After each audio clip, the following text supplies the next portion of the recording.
What's going on, everybody? What is going on? It is Sunday, April 9th, 2023. And I know it's not Friday. Usually I only go live on Fridays on the channel, but today I said I felt compelled. Some things we got to talk about. We got some straightening that we got to do. And I think this is the first time I've ever done a bed bucking video live.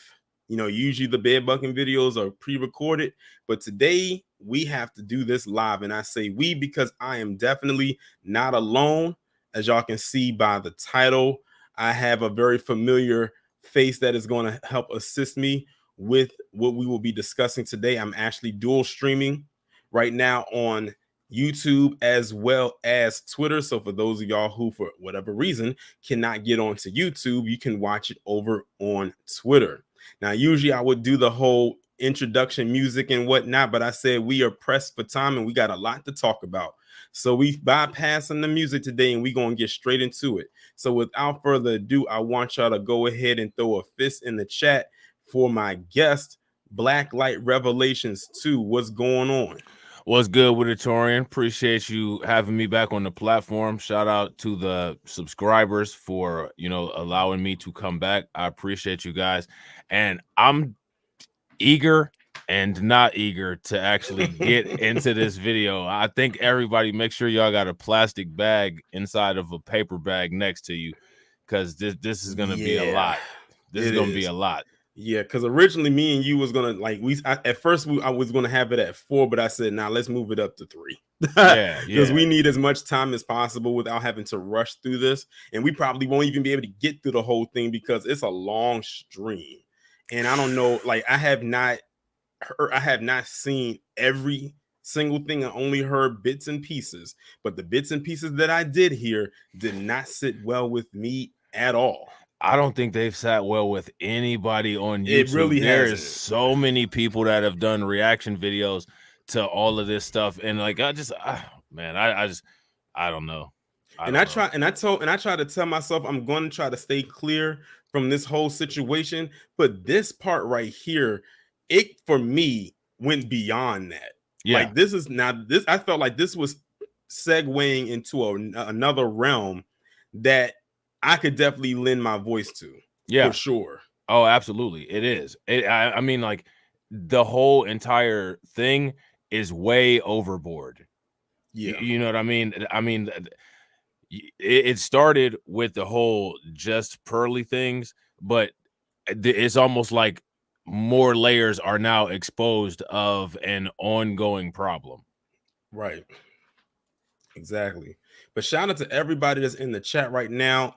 It says that there are currently 110 people watching right now. Shout out to everybody who is in the chat. Let's see, who do we have? RPM, DSA1, Kid Gravity, Anung Unrama, Von D Gaming, Melanated Mantra, Auntie of the channel, Sean from the Shy, J Cage, Chris Vesey, Kush God Returns, Taj Dollars, Charles Gibson, Pisces the King, Gwendolyn Griffith, Great Black Shark, Chris G, Miss Analytical Experience TV and Podcast, Carla Lockhart, DSM Sinister, Philip D. Redden Jr., Miss Brooklyn 11232, Ron. Listen, shout out to everybody. Everybody's coming shout in. Out to everybody. Yeah, everybody's just flooding in. It's kind of hard for me to read all the names, but shout out to everybody who was coming in today.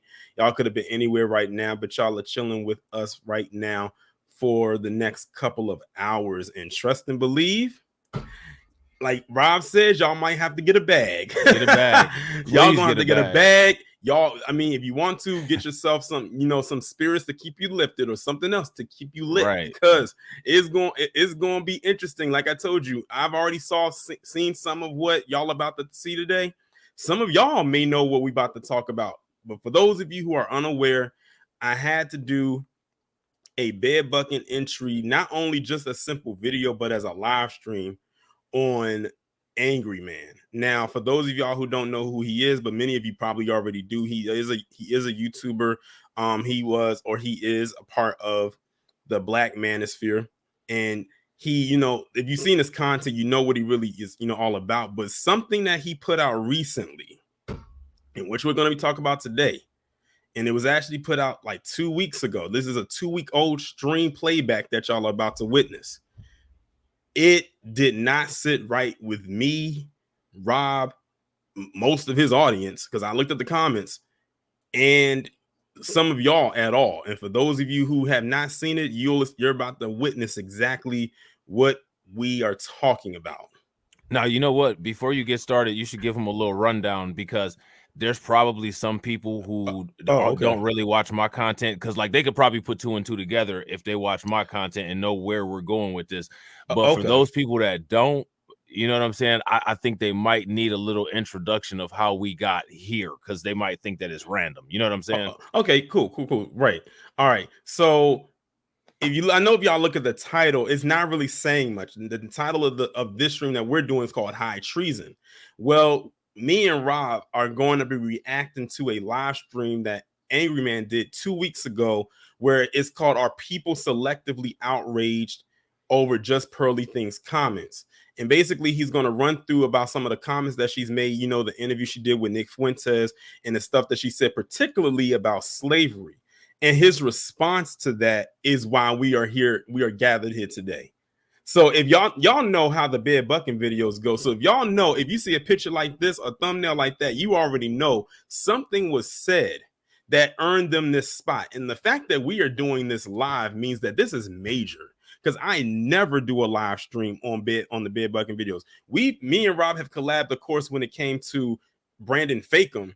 But of course, it's easier to do a pre-recorded video on that because it's a pre-recorded video we're reacting to. The video is not that long, but this is a live stream that we're reacting to, or a playback of one, so it's way longer. So instead of us doing it like that and having this very elongated video, we said we're going to do it as a live stream and have a real-time engagement from the chat to talk about this, because this was absolutely absurd from some of the stuff that I was hearing.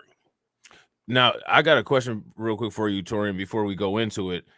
Have you come across your timeline anybody from over there do a response to that video that No Valuetainment put out that said that Just Pearly Things is being attacked by quote unquote woke social justice warriors and the Black Manosphere? Because I did a reaction. I know you did. Yeah, I know. Yeah, you did a live stream about it today, where it was this channel called it's called Valuetainment, right? It's called Valuetainment. Valuetainment, where they was calling people in the Black Manosphere woke for going against Just Pearly Things. And I didn't see any of them do a response video to them, but for some odd reason, they have a smoke for all the Black people. It's really but weird. I know one Black person, many of them don't have smoke for, and that's the one that really helped kick all of this off and exposed a lot, and that was TBA. I told y'all, I believe in domino effects. When one domino falls, the rest fall, because ever since he did that video a couple weeks ago, it's literally been one big snowball effect that has stretched out for the last couple of weeks. Yeah, I agree. So without further ado, we are going to go ahead now and get into this, I guess you could say, this reaction. Now, what I did was I kind of skipped ahead a little bit to get past his introduction so I can get straight to the part where he addresses these comments that Just Pearly Things said. You should put it on the increased speed, right. So just in case, you know what I'm saying? Right, exactly. How do you is the speed one is the 0.75, right? Was that that's the slowdown one. I would do like 0.125 or 1.5. Probably 1.25. I would try 1.25. Okay, hold on. One in the chat room if you can hear it. You're saying that was the end of Europe being one way, and America being one. Okay, hold on. Here we go, right here. Gosh. Oh boy. They're gonna be in trouble. Gosh. Oh boy. They're gonna be in trouble. Now she was getting ready to make her statement, and before she got ready to make the statement, she knew, she was like, "Yeah, I'm probably gonna get in trouble for this statement," right? She knew she was gonna get in trouble for the statement, right? Which, if you really think about it, that right there is the downside to censorship. You feel me? When you have to think, when you get ready to make a statement that you feel is an accurate statement or that you feel you need to say, but then you kind of pause because you know somebody's going to get offended and you know somebody's going to get upset about what you're getting ready to say, right? So let's play what she said. Gosh. Oh boy. They're gonna be in get trouble. yourself This sounds similar to the slavery stuff too, because that's literally the founder of, or the guy who made Roots said, I wanted a myth for my people to live by. So they often, but that's what they do, is they embellish. And I'm not trying to say it wasn't horrible, it was, Right. but they want to make it like more horrible so that they can control people. Before he even says what he's about to say, because I already know what he's about to say, because like I said, I already saw some of this. Well, Rob, did you see any of this?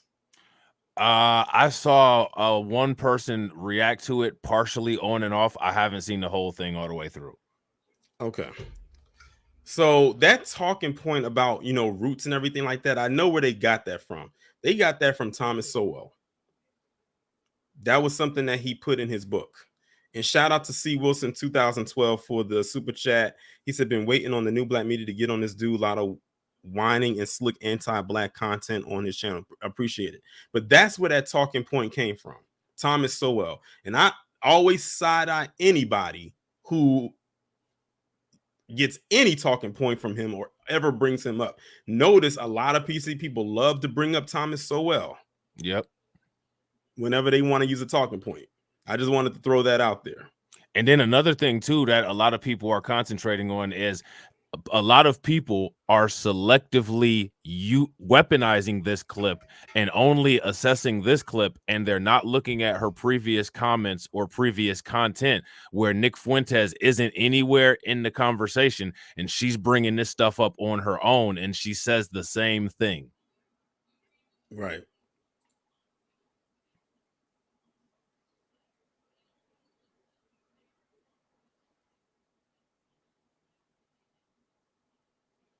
That's what you niggas offended about?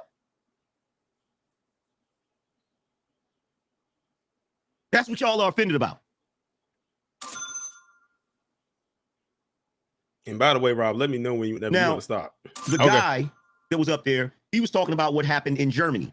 And he said he feels that parts of it was embellished.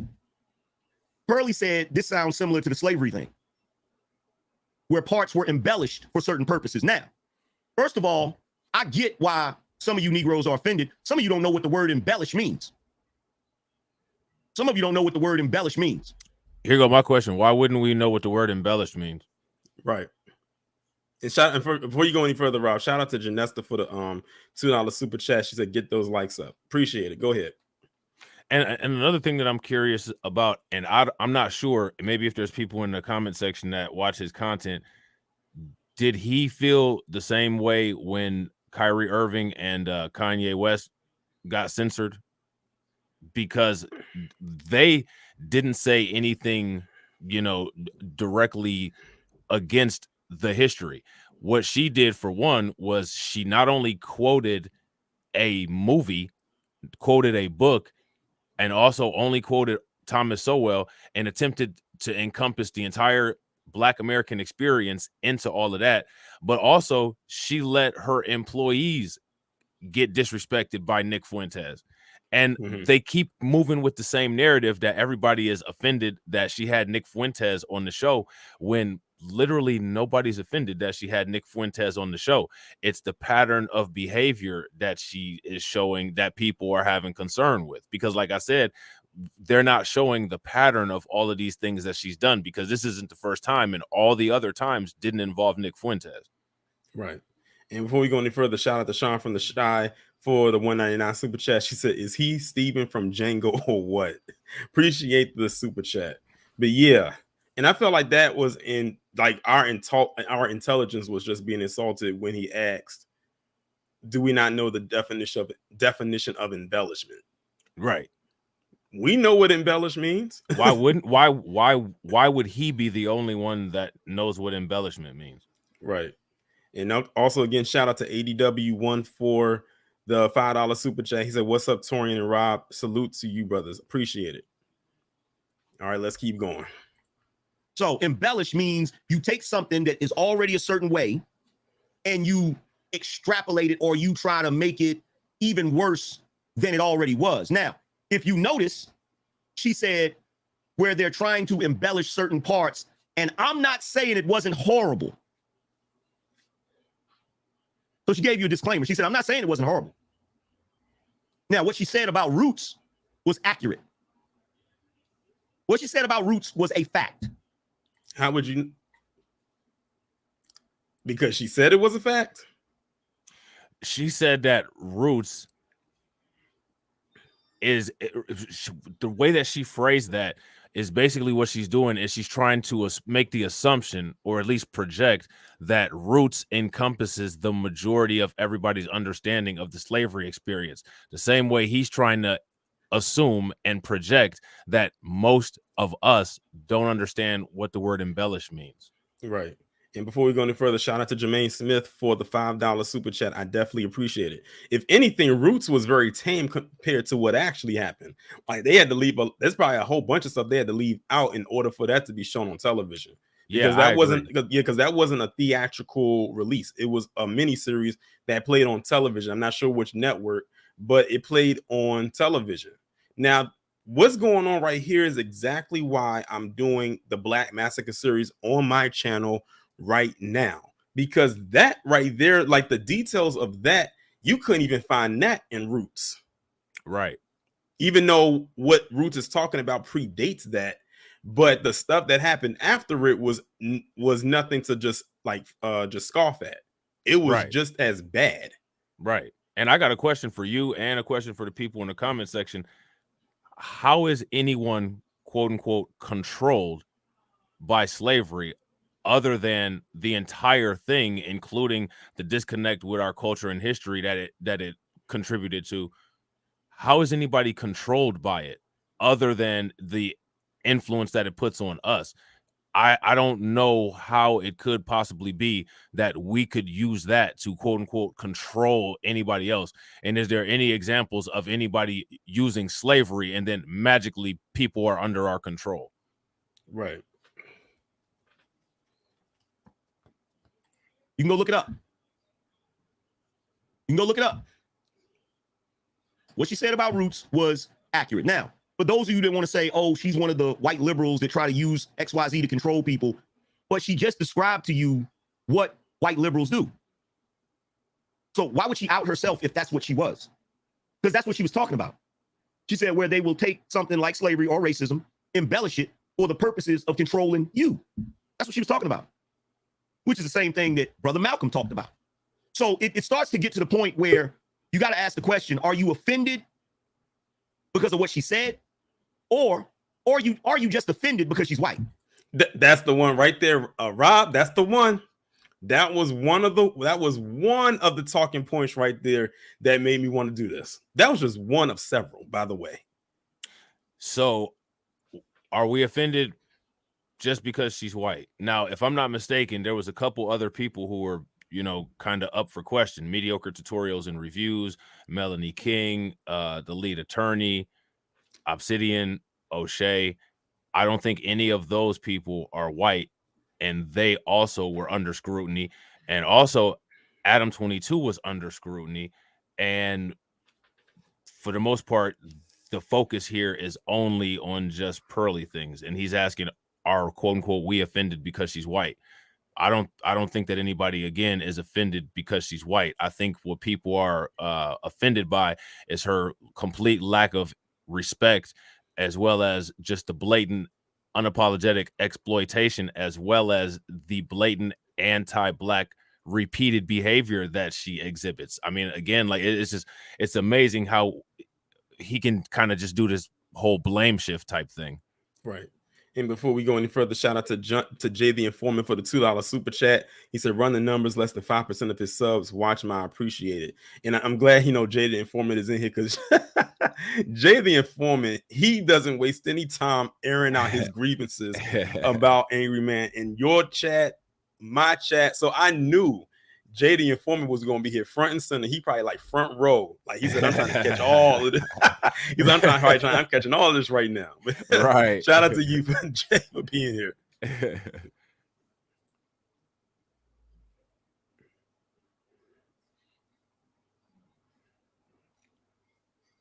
And see, this is why I didn't want to take nobody else's word for it. I would rather go see the clip for myself, hear what was said for myself, and then make my own assessment. I didn't see her say anything wrong. And on top of that, while she was saying it, she was tiptoeing. She was tiptoeing through the tulips. She was walking on eggshells while she said it. So what I'm trying to figure out is what were you so offended by? So I got a question for you. The same way he feels that no one should feel any kind of way about it, or no one should have an opinion about it.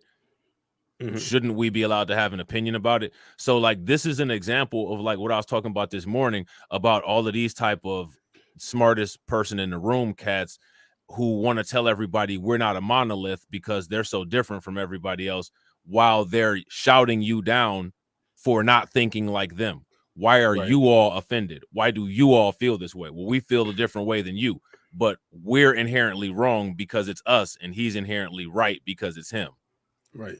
And again, shout out to JD Informant for another $2 super chat. He said, "Hell yeah," and then put four laughing emojis. Yeah, and yeah, going back to that part, what you were saying, Rob, about being the smartest person in the room, because that's something I've always put on on Candace Owens. Yeah. She's definitely one of the ones that thinks she's the smartest one in the room.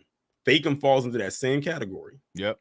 I think a lot of them like think that because if they have a large following and people leaving comments and all and likes and all types of that stuff, or sending donations or whatever, that somehow what they're saying is factual. Right. So now look, check this out though. Now, based on this defense that he has of her, we should sit back and watch and expect her to make distinctions to valuetainment about the particular people in the Black manosphere that are giving her defense, right? So now here's my thing. If she doesn't make that distinction or come out and publicly say it, how should that be responded to? You know what I mean? Because he's doing all of this and saying all of this. I'm sure he'll just say, well, I don't expect anything because we didn't make an agreement. And of course, somehow it'll still be our fault just for thinking. But you know what I'm saying? That's not really showing like a show of loyalty. Yeah. So all of this extra stuff to get in front of her, and she's not going to get in front of you again. Like it to me, it makes you question, like if we play the game, like I always say on my channel, it makes you question about how we're getting to the point of making these choices. You know what I'm saying? Yeah. Artisan said, "Here for the angry take. Appreciate you." Stanley said, "Keep rocking." So my question is, what are you really offended by? What are you really upset about? And I see we got Anna in the back. And I'm telling you right now, Anna, you come up here and say something crazy, you're going to get booted immediately. I'm telling you right now. Not even joking. So if you think you're going to come up here and say some ridiculous shit, you're sadly mistaken. You feel me? What gets me again on playing on the insulting of our intelligence is that he believes we don't know why we are upset at what she said. He's just throwing out the assumption it's because she's white. No, because that could have came from anybody who was not white and we would still be offended. Right. That's the crazy part about it. Yeah. Yeah, exactly. Absolutely. 100%. Which is one of the reasons why she wasn't the only person called out. That is something else that he's leaving out. Exactly. Let's see what Anna has to say. What do you have to say? Hi, Green Man. How are ya? I'm doing fine. What do you have to say? I don't think she was racist. I think it was more likely taken out of context. I think that what she meant to say, I think what people think she said was, oh, well, slavery at the moment, like it wasn't that bad. It didn't, well, maybe a little worse. She did say, oh, well, some slaves had it good, so it wasn't that bad. Kind of like dismissive. It's not like that argument. Oh, well, great ain't that bad because some other. Yeah, see, you already talking crazy. That ain't even what she was saying. You already talking crazy. You already talking crazy. She already talking crazy. That is not what that woman was saying. It's not what she was saying. Hold on one second, you guys. Let me get my StreamYard screen up here. This shit is tripping. No, it's not that screen. Not that screen. Not that screen. Is it that screen? Okay, I want to skip ahead a little bit to this caller right here. Now, like I said, I saw this part as well. I want y'all in the chat to pay attention to how he responds to this black man who called into a show who I guess watches him, and how like this man that he was talking to, the one who was talking to him, was trying to lay out the facts that she was wrong with what she said, and you're throwing interference for her. Now I want you to also watch how he responds to that. Now this is a person who watches the show and probably has donated to the show probably a bunch of times. Is what parts of slavery were established? You said what? what parts of slavery were embellished, according to her? She wasn't talking about slavery. She wasn't talking about slavery. She was talking about the movie Roots. He embellished certain parts. He embellished certain. She was talking about slavery. She even brought it up.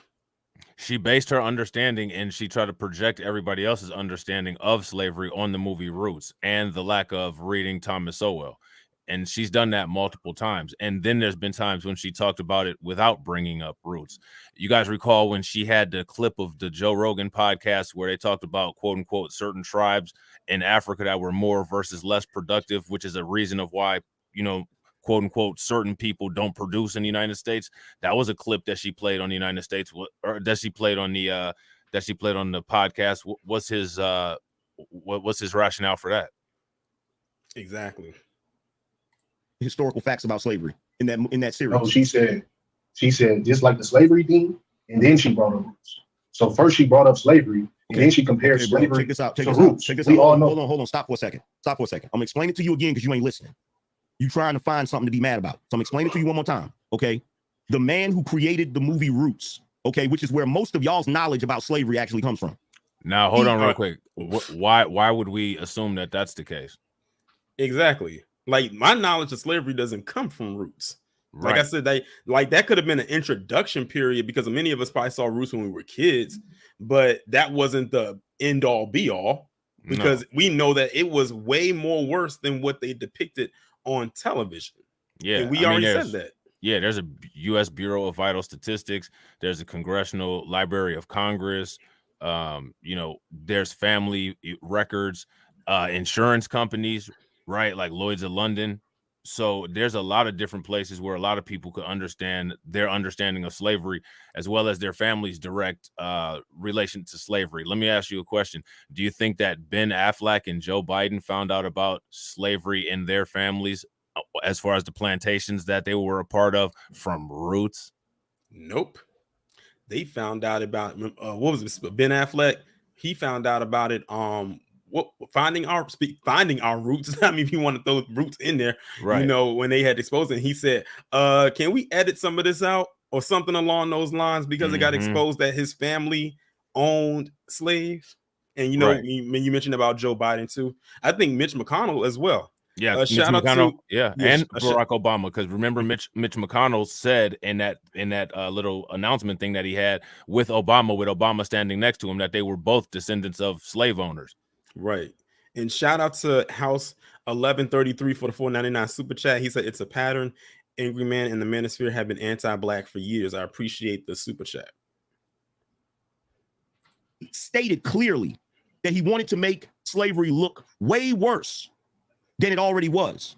Okay, it was already bad, but he wanted to make it look worse to quote unquote inspire black people or whatever. He's quoted as saying that. That's what she was talking about. Y'all are actually conflating the two things. My thing is this: why didn't they ask where did she hear that talking point? Because she didn't pull that out of thin air. Right. She got it from someone, and I said who she got it from, but they ain't saying it. They sure aren't.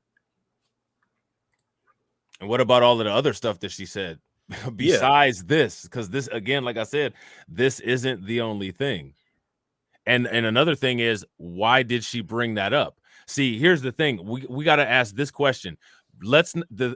She, with her comments, has actually taken the focus off of Nick Fuentes. Most people who do reactions and commentary about this particular topic, they don't even really bring up Nick Fuentes, other than the fact that she was in an interview with Nick Fuentes. She was the one that was supposed to be interviewing Nick Fuentes, and it's almost like Nick Fuentes brought the truth out of her.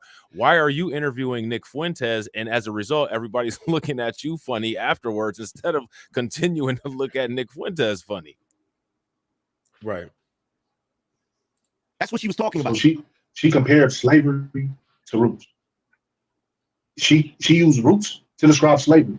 In all reality, slavery was actually worse than Roots. Because if you look at the Jim Crow era, no, it wasn't. When you look at the if you look at the Black Codes era, like no, it wasn't. I mean, you can have. I mean, you can have your opinion. You can, brother. No, it wasn't. You can pretty much defend her statement, but bro, it's a historical. She's sitting there with a white supremacist, speaking on black issues, saying slavery wasn't that bad, just like yo. Do you fucking hear me talking? See, there you go, right there. And someone in the chat had early before we were really getting into it, because I saw the comment, but I wanted to wait till he got to this part right here where it said, "Oh, why didn't I just like go up on a panel or like do what this guy did?" You see what just happened here? That's why I couldn't do it. This is like talking to a brick wall. I couldn't have a conversation with someone like that on a topic like this. I would be wasting my time, both of our time, honestly. But it's just Pearly thinks is a contradiction. She's a single woman who's not submissive, that doesn't have a man, that's a feminist, that's a career-driven woman who preaches against modern women, who is the very epitome of a modern woman, is a man who tells everybody not to be emotional, whose very name is named after an emotion. Make it make sense. And he left. You see, this is what I mean by clown ass niggas. That's a clown ass nigga. That's a single mother raised nigga right there. Wait, did you hear that? Yeah, he used a hard ER. He's the hard ER. Let me run that back just in case those in the chat didn't catch that. Bro, speaking on black issues, saying slavery wasn't that bad. You see, this is what I mean by clown ass niggas. That's a clown ass nigga. That's a single mother raised nigga right there. I know my ears was clean. And he actually said that, and it rolled off his tongue a little bit more authentic. Like it was nothing. Yeah, it rolled like off he didn't more like he didn't authentic. like he didn't catch it. Right. And try to say my bad. That must be part of them Irish roots coming out. Because I don't know if you saw it. I know some of y'all in the chat did, but this past St. Patrick's Day, this guy did a whole stream dedicated to the little percentage of Irish roots he has in him. I kid you not. I'm not surprised. I said, so is that why you dyed your beard red to look like the Lucky Charms leprechaun?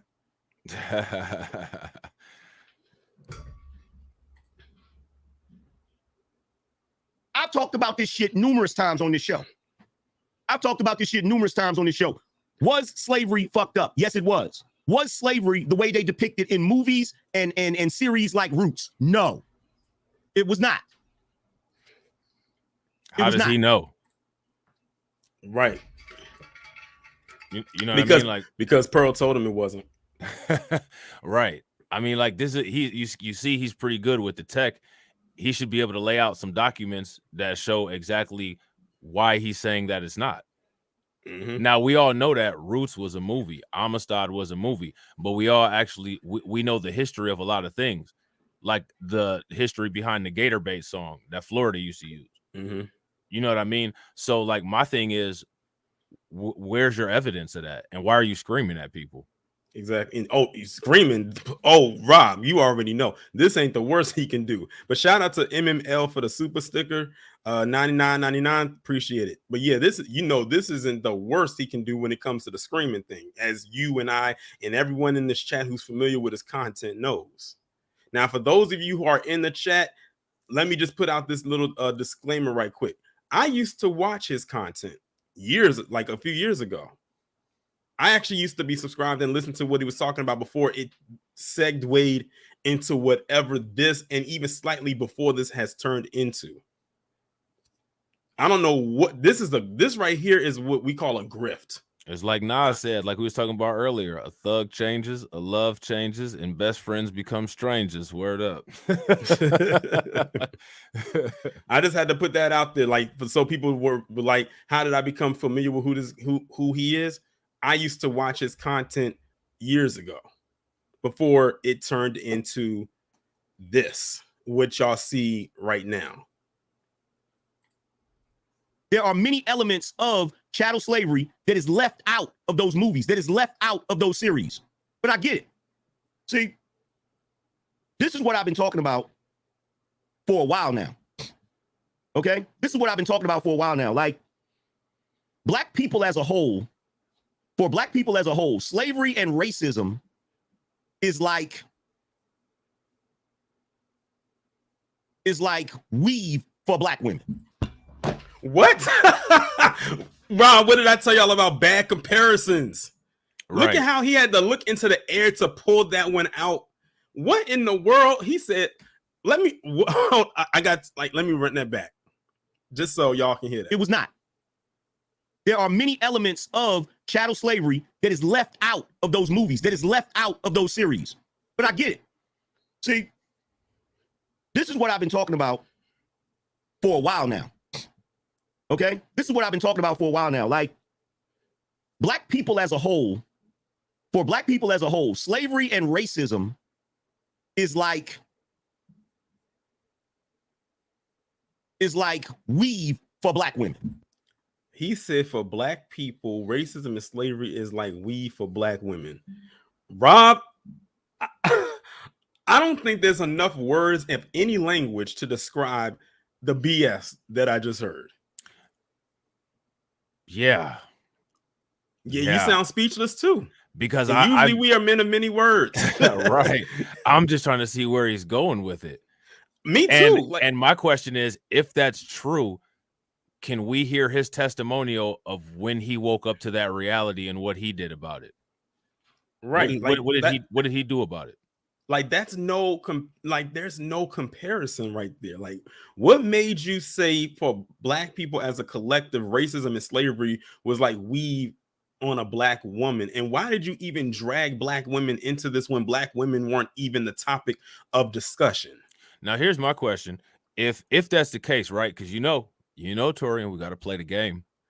If racism is, I guess that's implying that it's important or vital, which I don't understand why weave would be important or vital for black women, but I think that's the connection he's trying to make.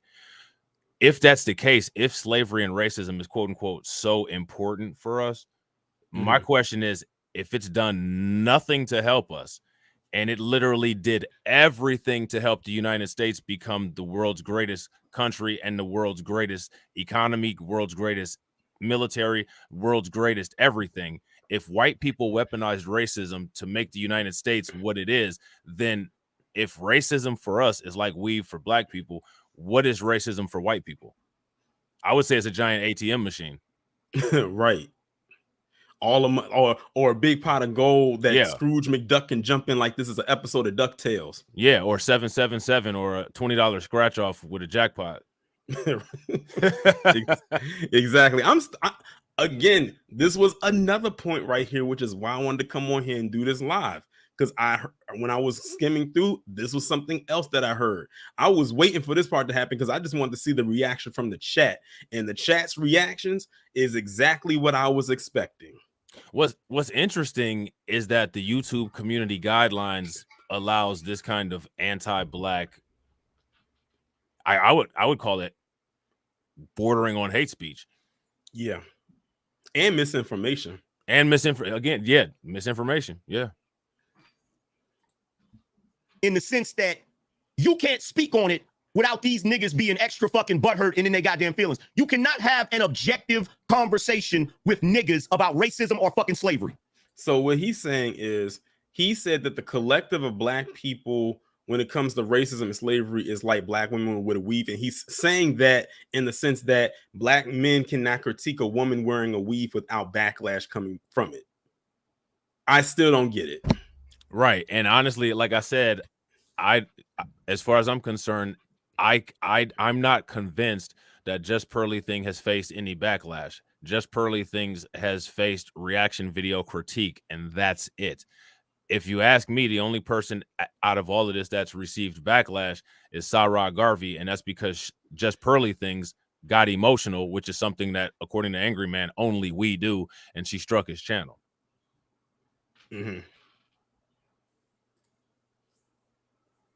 They lack the ability. They lack the fucking ability to have a real conversation with you about it. Okay? Now, I'm going to say this, and there's going to be a bunch of people that's going to get offended, but I'm going to fucking say this shit, right? During slavery, a slave was extremely valuable. Okay? Extremely valuable. Now, I'm not saying that slaves were not beaten. I'm not saying that slaves were not deleted. That, of course, happened. But that did not happen the way it happens in movies.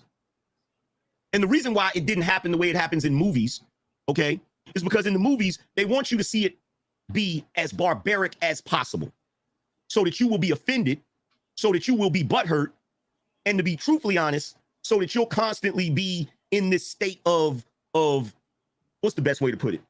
I'll put it to you like this. It's an agenda It's an agenda by the left, the liberal left, and the Democrats to keep you in a constant state of, I can't stand that group of people for what they did in the past. No, he didn't pull out the Fox News talking point. Yeah, he did. He pulled out the Fox News talking point. Oh, we get it. We get it. You're trying to get a spot on Fox News. We get it. But is this the hill you want to climb up and die on? Apparently it is. Rob, you have anything to say to this? Aren't people that use Fox News talking points the very ones that say the quote unquote liberal left are the descendants of the very people that started all of this? Isn't that what they say? Yeah. So that argument is kind of a double negative, because whatever political direction you point it, we're still dealing with the same group of people who are still doing the same things today. Because all of this always comes down to what's going on today, right? And this is something that I always like to do in my chat. You know about this, Torian, but everybody in the chat, do you all have a parent or grandparent that's still living who was alive during Jim Crow? Now, my question for everybody in the chat is, if your parent was alive during Jim Crow or your grandparent was alive during Jim Crow or Black Codes, did that person have the full access that everybody had to the United States economy? If they didn't have the full access to the United States economy, then how could that person have equal footing of building generational wealth? Exactly. Because my grandmother, she was born, she's still alive. She was born in 1940. My mother, she was born in 59. And I've told the story about her because she was, living in the South, and how she went to segregated schools, and she was right there at the beginning of integration. Like when they started to integrate the schools in the state that she lived in, and all the stuff that has happened with that. A lot of our parents were, and could definitely tell that story. Right. And then let's not forget, the people like what was that lady's name? Viola. Damn, is it Viola Fletcher? One of the Centurions that's still alive from Tulsa, Oklahoma, that's still fighting, And that was like 1921. You're talking over 100 years ago. Yeah. And then they in turn associate the Republican Party with white people, and they associate the Democratic Party with black people. It's part of the strategy to keep you voting Democrat. This is why every year that passes by, they can't go a year without putting out a slave movie. Well, you know what I find interesting about that whole thing? The very people that a lot of these guys like to trash, because they a lot of times they like to trash, quote unquote, the community. They like to trash, quote unquote, B1. I've never really heard any B1 content creators push for voting for Democrats. I've never heard any new black media people say, we always say voting your own shit. We always say voting your own interests. Yeah, that's what we say. Yeah. And in those slave movies, they make it as barbaric as they possibly can make it. But here's my question to you. A slave back then, and see, most Negroes can't look at shit this way because they lack the ability to look at that shit outside of their emotions, outside of their feelings, right? If you step outside of your feelings for a second and stop being so focused on your disdain for the white man, right? If you step outside your feelings for a second and you really think about it, right? A slave to those people back then was a utility, something that helped make them money, something they had to pay for. So here's my question to you guys. If you went out, let's say you decided to be a farmer, and let's say you went out and you bought a tractor, right? Are you going to go and take a freaking stick and beat the crap out of your tractor to the point where it can't do anything? Are you going to bust all of the tires? Now, here goes my question. Hold on. I'm going to cut you off. No, go ahead, bro. Go ahead. Did he just compare slavery to going out and with a stick and beating your tractor and busting out the tires? What kind of third seventh circle of hell logic is this? We all know that the slaves were property and they were valuable. That's why the act that was signed to release the slaves was called the Emancipation Proclamation, because it was a proclamation of emancipation, aka a property release. Yet the property was freed into the public, and it was still freed as property, and property has no rights, which is why we didn't have rights until the 1960s, which is still affecting people who are alive today. You know what I mean? Like, you got Ron DeSantis who will sit up there and just literally lie about Abraham Lincoln and his agenda with the Civil War and, you know, his ideas of racial hierarchy. And you have people like this who will just go ahead and continue to repeat these Manhattan Institute, Christopher Rufo nonsensical talking points. Mm-hmm. You know what I mean? Like, to me, like, this is one of the reasons why he has to control the phone lines and tell everybody shut up and start yelling at everybody instead of letting everybody talk. Mm-hmm. And that's why when someone had left that comment in the chat and said, why wouldn't I call in? What he said to that other black man that was up there is exactly why. See how me and you are having just a casual conversation about this right now? I couldn't do that over there, especially not on this topic. Why bother? Right. So people can just see two people just going at it. So Right. for your entertainment, because that's what you want to see. Right. Because that's mainly what would happen unless you're lockstep in it and agreeing with the nonsense. Right. Now, let me ask you something. I'm sure we can probably find some clips of where Angry Man has called people mammies before, right? So let me ask you something. Do you feel that wet mammying was barbaric?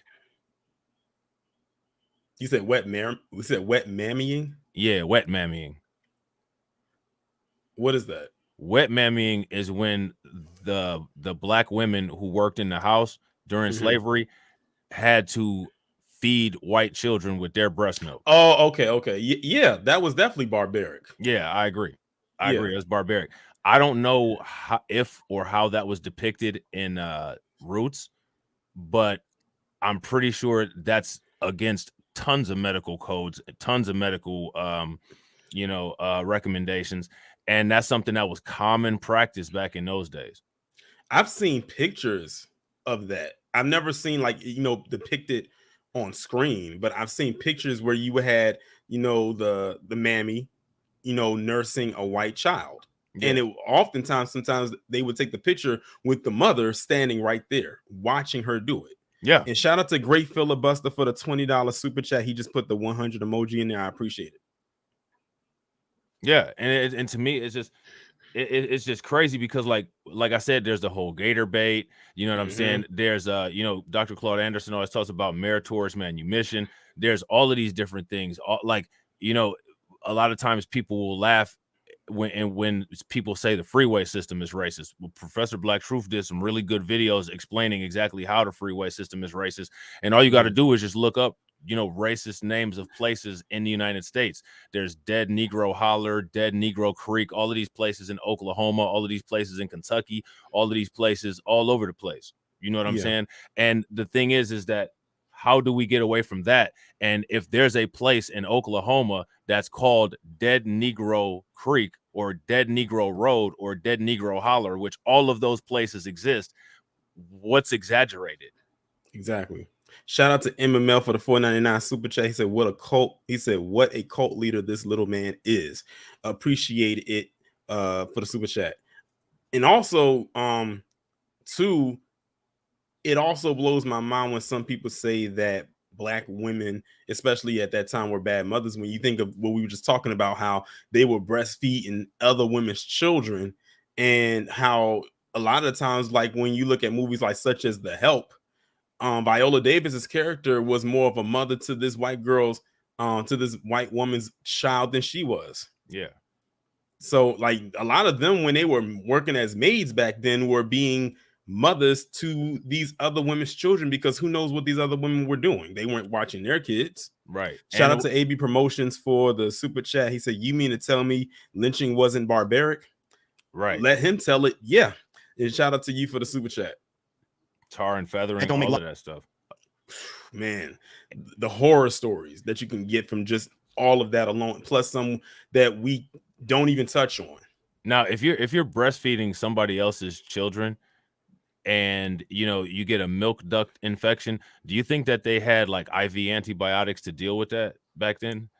You know what I'm saying? So they would probably say just cut the whole tit off. Yeah, or either they go septic and probably die, and then after they died from an infection from feeding somebody's child who's not typed and cross-matched for that particular person, because like when it comes to breast milk, if it's actually breast milk, they do the whole type and cross-match the same way they type and cross-match blood, because it can be antigens and stuff like that in there that cause an immune reaction. You know what I'm saying? It causes this thing called graft versus host disease. So like if that happened, right, those children could probably, the white children could probably get an infection, you know what I'm saying, could possibly die, and then the mother, something could happen to the black mother who was doing the wet mammying, because the white family will probably say, well, they did something to my kid. And it's like, no, this was back in the day when you didn't have any science, and you're using inappropriate milk to attempt to nourish your child. That you did that on your own by trying to force this wet nurse to do that.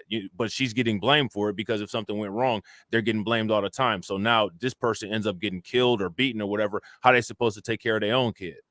Right. And shout out to David Perry for the $20 super chat. He said, finally caught you live. You do great breakdowns. I appreciate it. And also shout out to Chick Citizen. I hope I pronounced the name correctly. For the $10 super chat, they said this man just compared a slave to an inanimate object. If slaves were so valuable, why not just pay them? This man has been suspect to me for years. Anybody associated with the Kunosphere is. I appreciate the super chat, and also shout out to Cyberdon for the super chat as well. It's he is a good example of depleting common sense. I appreciate it. I just want to give Cyberdon a shout out, because he gave me a super chat too in one of my premieres that was running, and I didn't because I wasn't watching, so I couldn't shout him out because it was a pre-recorded. So let me give him a shout out and acknowledge him real quick for that. I appreciate that, Cyberdon. Nice. Logical sense. Right? That don't make logical sense, do it? Now look, I'm gonna say this again because I know how niggas is gonna get. I know what you're gonna say. Well, angry man, is you saying that they didn't beat the slaves? That's not what I'm saying. What I'm saying is any slave owner that took it to that level of barbarism, their plantation didn't last long, because you can't beat the life out of your workers and then expect them to have the capability to work. You're fucking up your production, right? That's logical thinking, right? Now, am I saying that there weren't slave owners that did that? No, I'm not saying that. But what I'm saying to you is they give you a depiction in movies and miniseries that make it seem like every slave's life was just completely worthless to the slave master. That's not true. It's not true. It's not true. You even see that in some of the later years going towards Reconstruction, where you literally had slave owners leaving shit to slaves. That's a historical fact. You can look that shit up, right? And I'm not saying this to try to redeem the slave masters. Anybody owning a human being, that's wrong. There's a lot of people that leave property to their cat when they, what I'm saying? Like, what I mean? Like, what does this have to do with how a human being is treated? And as far as the slaves being valuable, we know that slavery was valuable. That's the reason why the North was fighting the South, because slavery was so valuable. It was pumping lots of money into the economy, making it uneven, where the South had a lot of economic power. That's why they insured their slaves.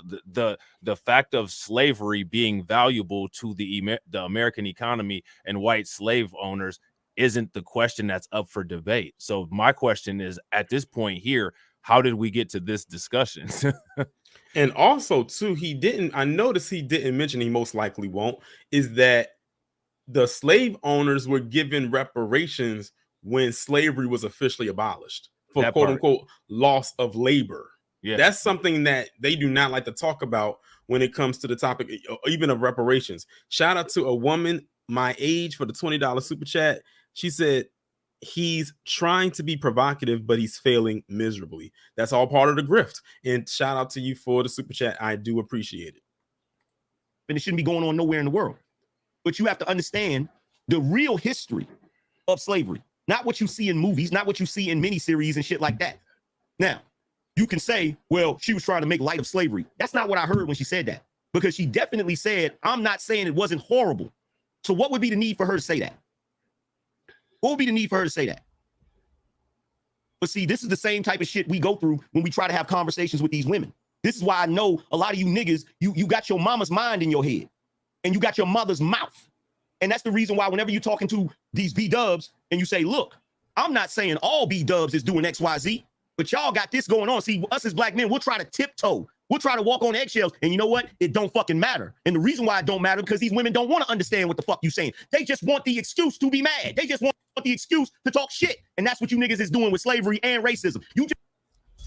So now he's going on his tangent. You know how I noticed how he spoke at a certain cadence, but the minute he brought up black women, that cadence sped up. Man, do you remember when we was talking about Officer Tatum and Colin Kaepernick, and Officer Tatum got all mad and just said, as soon as he got with that woman, that dumb woman, he said dumb woman. Yeah. He didn't say woman, he said that dumb woman. So like what you see is like a pattern of behavior here of what triggers people. And again, like this is somebody that tells people that they should be at an even keel of emotion, but your name is based on an emotion. And we just saw your name come out. You know what I mean? Like I don't like, to me, like this is all a weird contradiction. And then just to have this assumption that a lot of people, you know, didn't have their father in their life. That's another Fox News talking point. And my question is, who all are you talking to that hasn't had their father in their life? If you ask me, that don't make somebody more or less, you know, than a man. But because somebody has a difference of opinion than you, all of a sudden you equate it to emotion. To me, all of these arguments that he's making make sense to be coming from a person who calls himself Angry Man. Because if you can't see past your own logic or can't see why people would have differences of opinion with you, you get angry. And that's what we're seeing repeated on this live stream. Exactly. But like you said, the minute that he brought up black, that's why I was trying to wait for a point to pause, because I didn't know when he was going to stop. So when I press play again, he's still going to be going like the Energizer Bunny. Same cadence all. You just want the fucking excuse to run your mouth. That's all you're doing.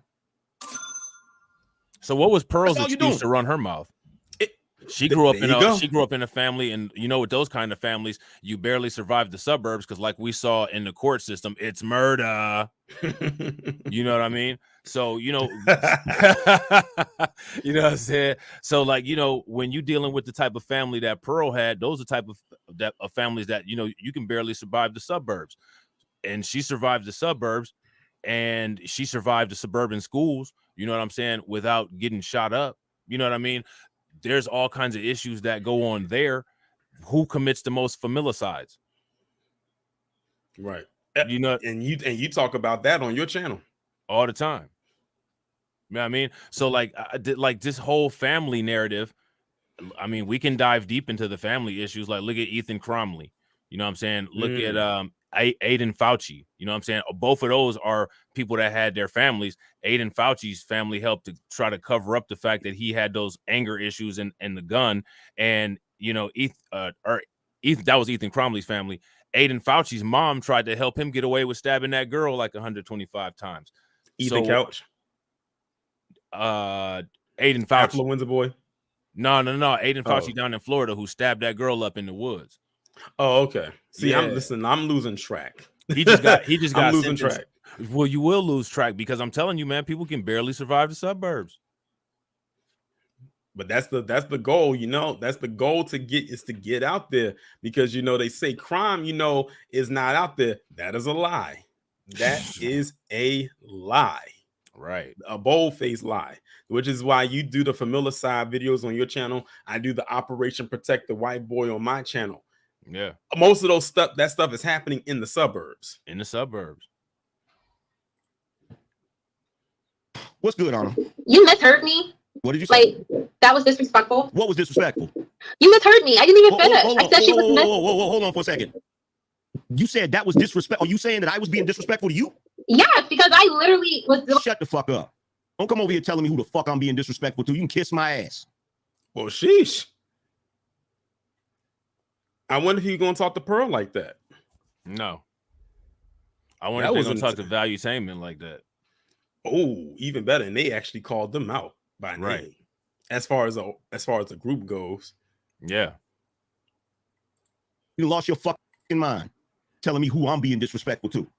Fuck out of here with that goofy ass shit. You got me twisted. I'm not like these other fucking content creators. You're not gonna come to my platform and tell me I'm disrespecting you. Fuck do I look like?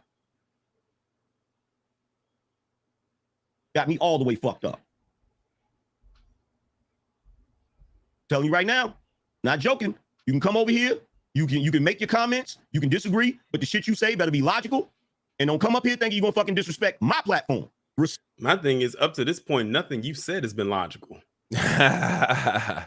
Except to you and only you. including the guy saying control your emotions, who's named Angry Man. You know what I mean? My house. Respect my house. Big Stan. What's good? Nah, it's Big Stoffy, man. Big Stoffy? My bad. Nah, you good. All respect to you, brother. I'm listening to everything you're saying. I was listening to everything they were saying on the other side, get what heard about the comments. And I'm saying the same thing you were saying, but at the same time, I understand where the emotional side of black people come out when we get talking about slavery. When they see a white woman, there are a lot of these black women that's in this space already feel the type of way about a white woman coming in. So, you know what I'm saying? They already emotionally invested in it. Oh, we got white women in here talking about us, and you niggas, y'all hate us, and you know what I'm saying? So reverse psychology, the projection, all of that, man. But because they know, look, here's the thing. They know that the only way, they know that one of the easiest ways to trigger black people is with white people through racism or slavery. But where the goofiness comes from. So if that's the case, then why did she even bring that up? Why don't she just keep her content to relationship stuff? Exactly. She knew exactly what she was doing. She knew exactly what she was doing. Yeah, like I said, because she brought that up way before. You know what I'm saying? Like this whole thing with Nick Fuentes, it's not the first time. The propaganda, the traumatization, you write about slaves, man. And slaves were property. Insurance come from us. Insurance, life insurance, car insurance, all that shit come from us. The slaves were insured. The slave got hurt, he ran away. Slave came and got him, hurt him, cut his leg off, whatever. I'm gonna skip past this dude because he's just babbling right now. And the other guy that was on before is now back up. Was you on some bitch ass shit? Did your internet fall off or did you dip? Tell the truth. I'm gonna let you talk. Let me let you talk though, man. No, tell the truth. I want to know. Did you dip? I told you I did. Yeah. So I'm gonna let you talk. See? Okay, so let me say this. Right? So let me say this. No, I don't want to be right. I want black people to think clearly so that we can stop being used. Okay? No, you want to be right. Everything you said up to this point was you trying to flex and saying in many ways that you wanted to be right. Because when this guy right here was up before, you wasn't trying to listen to him. So he wants black people to stop being used. Oh, isn't that the pot calling the kettle? I'm gonna say allegedly black because that his name, I don't know how Rob, you know his real name, right? Nah. His real name is Juan Valdez. Oh, well, there you go. And it's not a secret because he said it before, so right. Yeah, and anyone in this chat will verify that who has watched this content that yes, that is his real name. Yeah, so I don't know about you, but I don't know any black person named Juan Valdez. Yeah, I was about to say. I have come across black people whose name is Juan, but their last name wasn't Valdez. Yeah, his name ain't Willie Johnston or Sammy Jenkins or nothing like that, huh? Or Percy, it's Teresa Percy Earl. Or Percy Earl, right. Okay.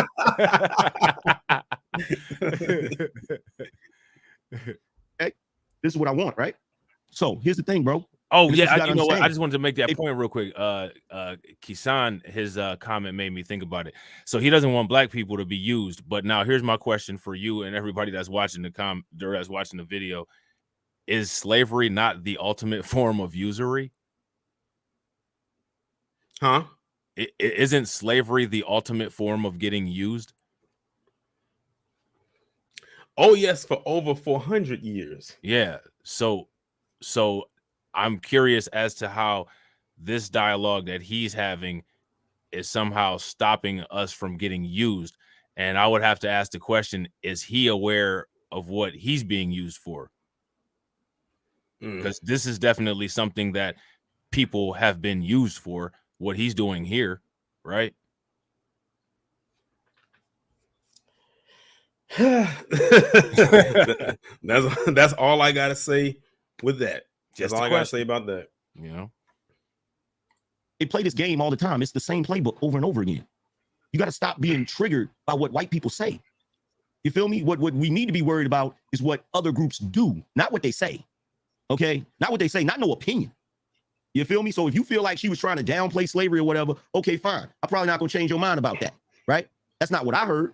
But if that's how you feel, it's all good. You feel me? But the thing about it is they do this, and this is where the goofiness comes in with me.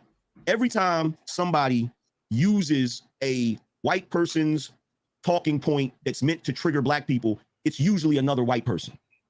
And that's what doesn't make sense to me. So it's usually Democrats, another white person that does it. Candace Owens never did it before. Bakem never did it before. Kanye West never did it before. The Hodge twins. He's not doing it right now. Exactly. See it's circling right on back. Yeah.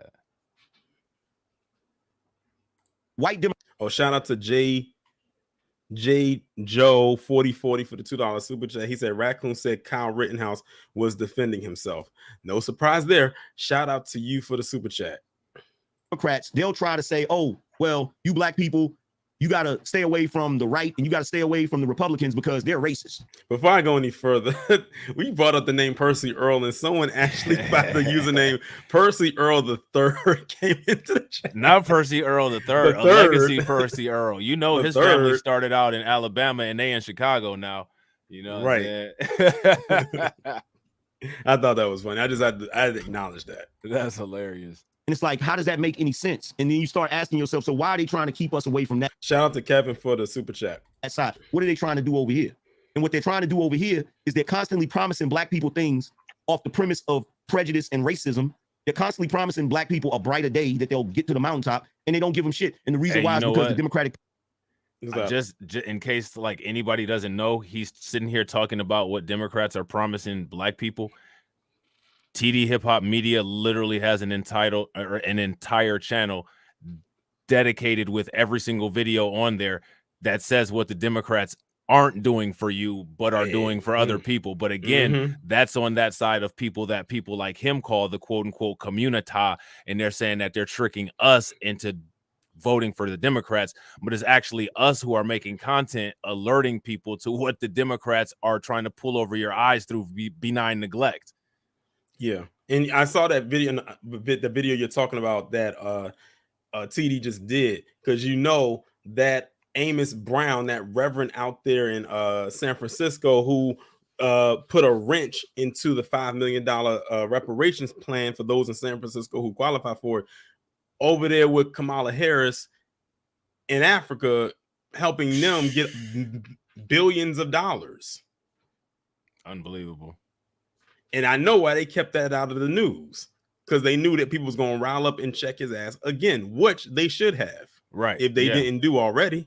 Yeah, I agree. And shout out to everybody that did content on that. Afro Elite did that video about that guy trying to throw the monkey wrench into the reparations. I didn't see any of these guys on that side over there do any videos alerting anybody to the fact that that stuff was going on. Right. And shout out to Real Rel for the $2 super sticker. Party knows that they need the black vote, so they keep you in a perpetual state of trauma, constantly showing you slavery and racist movies and shit like that, so that you'll stay in a state of trauma, so that you'll keep looking to them to be your saviors. You feel what I'm saying? So what I'm saying is, when you look at Roots, and the first time I saw the shit, when I saw the dude do the interview, he literally said it. He said out of his research into slavery, he embellished, he added more barbarism to the series. My thing is this. Don't a lot of Hollywood movies do that? Yeah, it's a movie. Yeah, you know even ones that say that they're based on a true story. I'll give you a perfect example. The Texas Chainsaw Massacre. Yeah. That movie is loosely based on Ed Gein. Right. If y'all don't know who Ed Gein is, he was a staunch serial killer back in the I don't know if it was the 70s or not, but it was way back in the day. And this guy literally would cut up his victims, use their skin to make furniture, lampshades, and all types of stuff like that. But nowhere in his story was a chainsaw used. But in the Texas Chainsaw Massacre, while he cut up people's faces and used it as a mask, and they called him Leatherface. In the movie, they called him Leatherface. I mean, in the movie, he used a chainsaw, because the movie just wouldn't do well if it was just strictly what Ed Gein did. So let's add a little bit more horror element to it and throw a chainsaw in there where he's going around chasing people like a maniac, cutting people up, because that'll add an extra level of horror to it than the horror element that's already there. And it worked. Right. I just want to do a little bit of accounting. All right. And let me just make sure that I got this straight. We're dumb. We don't know what embellish means. We're emotional. We don't have a father. And all movies that we watch have to have a read-along guide, closed captioning, and be cartoons so that we understand them. And they all have to be historically accurate because we're too feeble-minded to understand fiction. Did I summarize this first hour and 9 minutes up pretty good in a basket there for everybody? Right. At least Alex Haley, which is his name because they want to talk like they don't know the man's name.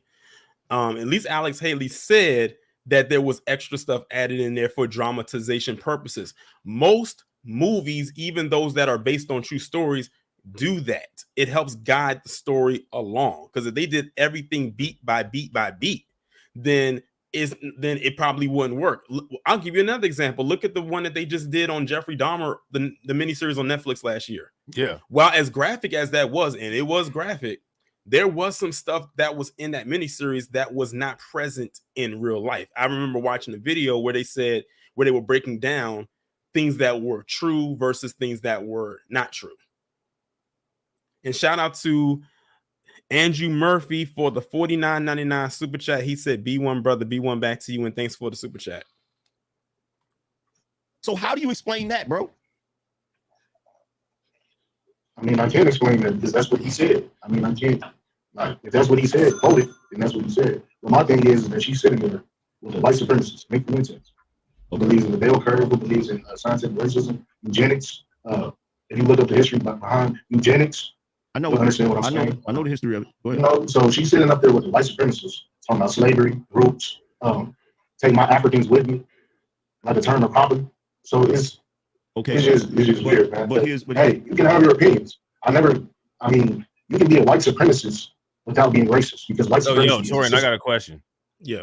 When people start talking about that anti-white racism and, you know, the war on white people, white genocide, you know, the rape replacement theory. Yeah, I wonder, do we get a call-in show about that, and the white people that call up to try to validate their concerns, which we all know are very minuscule anyway, do they get shouted at, yelled at, and dropped off of StreamYards like what goes on here?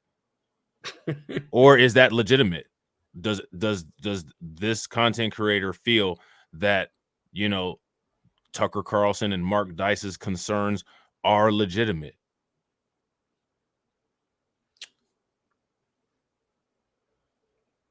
Because we can't have it both ways. Exactly. And shout out to Mr. Fats for the $4.99 super sticker. So I mean, hey, you can think whatever you want to think. So I just don't agree with it. In my opinion, she should not be speaking on slavery, especially if she's ignorant to it. So so let me ask you. Shout out to Andrew Murphy again for another $49.99 super chat. Andrew Murphy out here killing it. I know. Hey, listen, there was some money in them little Easter eggs. Right. I'm just playing with you, Andrew. I had to, like, this was the perfect setup. But shout out to for the super chat. He said phony moral white outrage. I'm mad. I just got some hard bazooka gum in mine. I want them ones that he had.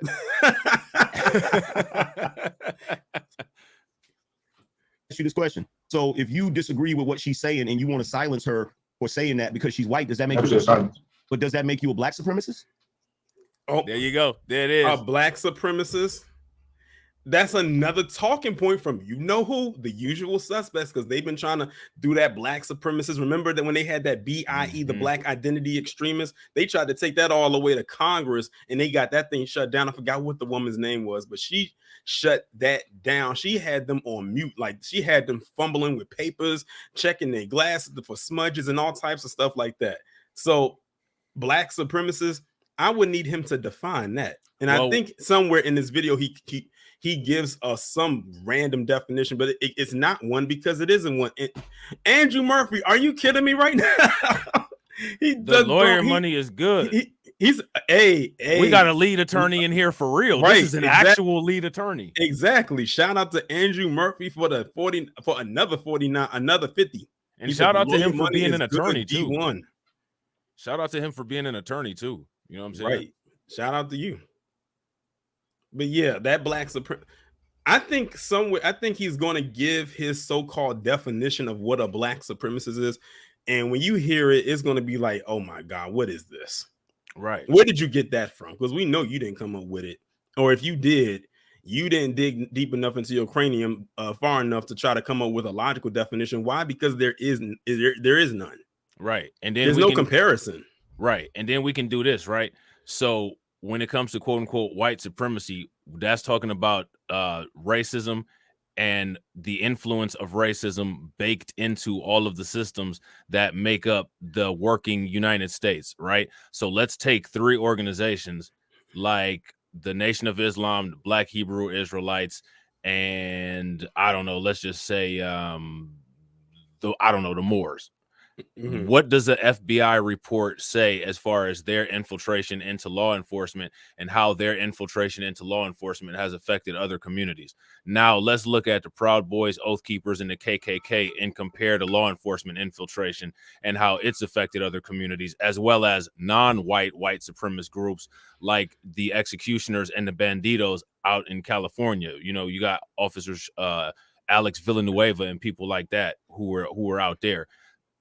What kind of systemic influence are any quote unquote black identity groups cause harm to other groups of people? Mm-hmm. And before we get back into this, I just can't help but think that when Rob, I don't know if you've heard of the show Yu-Gi-Oh, right? Yu-Gi-Oh? Yes. Yeah, he got the cards, right? You on the right track of what I was about to say. I was about to say he has the cards. But I said when I'm looking at his frame right here, he looks like the face on a trap card. You know, the trap card was pink with the pink border. That's hilarious. Listen to those in the chat. Doesn't Angry Man right here in this picture look like a trap card from Yu-Gi-Oh? It's a pink card, and it has the trap name at the top, and it has a picture in the description underneath it. It looks just like that. I don't know why. I just sit here and I just observed, and it just like that. Literally, is what it looks like. He looks like the Mirror Force trap card. Man, that's because all of those. All of those anti-black powers is coming together to make one big. Oh, you could. You know what I'm saying? No, never said silence her. How does it not? See, you're putting words in my mouth. I didn't say that I should silence her for what she said. I just said that I don't agree with what she said. Okay, it's a difference. Okay, and I'm not a Democrat, so okay. I mean, okay, I hear you. I'm just asking, okay. So let me clarify then. Okay, let me clarify. You didn't say silence, but you have issue with what she said, right? Exactly. Okay, so if you have issue with what she said, does that make you a black supremacist? No. How would that make me a black supremacist? If you're talking about supremacy? Because white supremacy is when a white person believes that white people are superior and the way they do shit is the right way and pretty much everybody else ain't shit. He gave a very surface level basic response to that question. Yeah, and that's not what white supremacy is. It really isn't. Because white supremacy is not a person. Right. It's a system. It's a system. It's a global system at that. Right. Andrew Murphy, what is going on? Listen, his pockets must be deeper than the mouse's. Man, he just sent over he just sent over the hundo. Man, I'm about to. As soon as we get done with this stream, I'm starting on a career change right now. Right now. I appreciate it. He said, "Money means nothing. Our people's survival is all that matters." Well, I definitely appreciate it though. Like you listen. I don't know if you have a wrench, but you about to get one, man. Add as a moderator on the spot. Yeah, right there on the spot. That's how you get. Listen, that's how you get in the wrench today. My goodness, and I made him a managing moderator. That's you know they gave you 2 categories now. You got standard and managing. You jumped right to managing. Man, he dropped them super chats like nukes so hard we felt them all the way at Blacklight Revelations. Look at Janesta with the radiation emoji. Exactly. Good Lord have mercy. Exactly. That's nuclear fallout. Usually I say I feel nothing, but I feel something today. Something in my spirit, is lifted today. Right. but Andrew, I definitely do appreciate it though. I really do. He got them Brontosaurus Easter eggs. With gold bars in them. Along those lines, right? So, in my opinion, if she has an opinion about historical events that really is American history, and she wants to speak on it, why should other Americans be offended that she's speaking about that? No one is saying that she shouldn't speak on it. We're saying that if she has no knowledge on it, don't speak on it until you get educated on it. No one is stopping her from saying anything on it.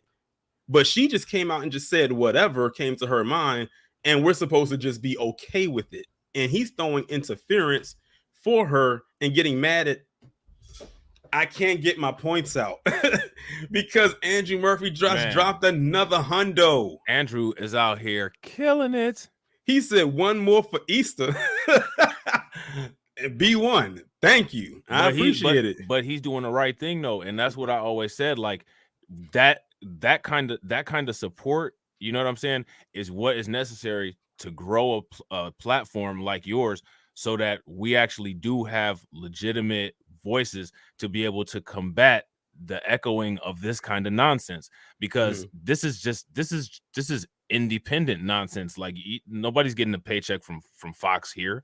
This is just something that's being done at the behest of somebody's own free will. So we got to deal with this kind of nonsense and the kind of stuff that's incentivized by these large companies. Exactly. And when she says that, that's basically she's putting out there a bunch of propaganda. So yes, for those of us who are knowledgeable of our history are going to come and say something. You don't see us jumping out and prepared to say something about them. That's why Nick Fuentes is in the position he's in right now. He's even said himself that he's a white supremacist and an anti-Semite. He said that out of his mouth, and he's proud of it, which is why he doesn't get invited to a lot of different places. And people can sit up there and pretend like she didn't know who he was. She knows who he is. Yeah, that's why she brought him on. And the thing is, that goes completely away from whatever she talks about on her channel, because Nick Fuentes and relationship talk are not the same thing. He's a whole, like his whole shtick is something completely different. Shout out to Marvin C for the $1.99 super chat. He said appropriate day because y'all's appreciate it. Because she's speaking about something that she has no knowledge about. She's underplaying something that actually affects us to this day, to a certain extent. That's the problem. So okay, so then fair enough. Something that something that doesn't affect her at all. Okay, so fair enough. So let me ask you this. Fair enough. So let me ask you this. So let's say that that's what she did. Let's say that she completely downplayed slavery. Let's say that she went up there and said, slavery wasn't that bad, right? Let's say that she said that, which she didn't. But let's say that she might as well said it. She didn't have to say it for us to say it. It's subliminal. When she said it was embellished, and when she said it like that, and she said it with a smile, she chuckled and laughed when she said it.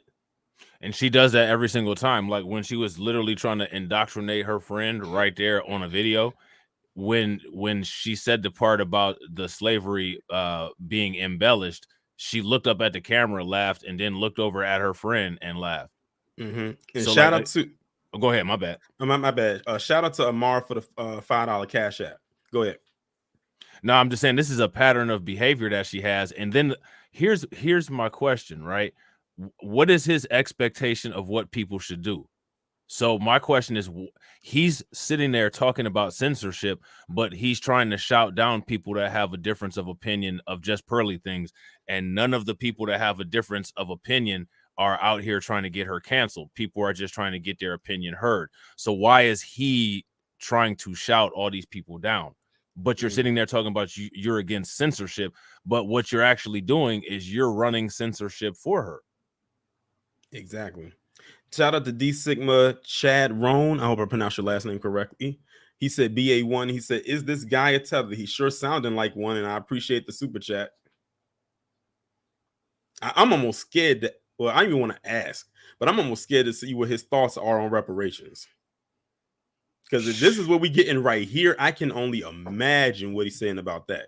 Yeah, like the thing is with these guys, once you heard just 2 or 3 sentences, you already know everything else they're gonna say. So like we know his whole. I mean, we basically know what's going on here. You said that hypothetically, right? How does that affect you right now? You and other black people. But you just said it did. No, you did. It doesn't affect me. Listen, you just said it did a second ago. Wait, hold on. Let me ask the audience. Make sure I'm not tripping. How doesn't it affect other black people? That's my question. Right. So she just basically said to 1 million subscribers, mind you, 1 million subscribers that she more than likely got with a little assistance.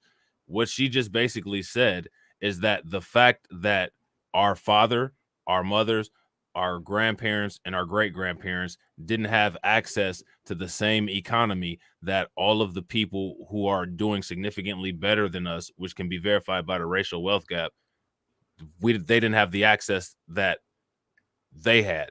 So now when people look at us and ask us why we're in the financial situation that we're in, she has just given a false argument to 1 million people to say those people over there are doing it, you should be able to do it too. And they came from nothing, when actually we're still in nothing because we're constantly working in the negative. Right. And I'm looking in the chat as you was talking, and people were saying, when I had brought up, I said, I wonder what his stance is on reparations. And they said he's spoken on it before. You care to guess what he thought? Or can you pretty much know right off bat without having to state the obvious? Oh, I'm sure he's anti-reparations, but if a check got cut tomorrow, he'd buy new equipment for a studio. Right. Did he just say that, or am I tripping? Or am I tripping? Press 1 if he just said that. Look, because that sounded like that's what you said, bro. No, I just said that I don't think she should speak on, things that's going on in the black community, especially what happened historically that still affects us today. Horrible things. So, I mean, hey, if you think that she should speak on, slavery and roots, I mean, hey, that's your opinion. But my opinion is that she should not be speaking about slavery, especially when she has no knowledge of that. Like, and then sitting there with the white supremacist Nick Fuentes, who's a dummy, don't know what he's talking about. Here's the reality, bro. I don't know who Nick Fuentes is. Somehow I find that hard to believe. Yeah, Marjorie Taylor Greene with the talking points that he has, I find that very hard to believe, because his talking points and some of Nick Fuentes' talking points are aligned. Mm-hmm. So I find it hard to believe that he doesn't know who Nick Fuentes is.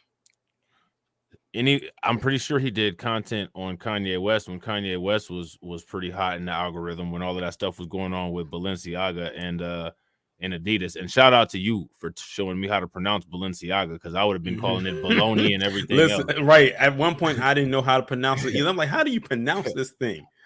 I said, people going out there to buy Balenciaga, and I can't even pronounce this damn thing. I said, I would be the petty one to say spell it. Right. So I was like, spell it. Exactly. You know what I'm saying? But he knows. I mean, Nick Fuentes had dinner with Trump, and Nick Fuentes has, been at events with Marjorie Taylor Greene. Right. God. And so if he's as conservative as he says that he is, and I'm not a conservative, and I know about all this stuff, there's literally no way that this stuff didn't come across your radar. So how do you not know who Nick Fuentes is? Mm-hmm. What's interesting about Nick Fuentes and him, what you said about his name, is that him and Nick Fuentes' names have a similar dictation. Yeah. Right.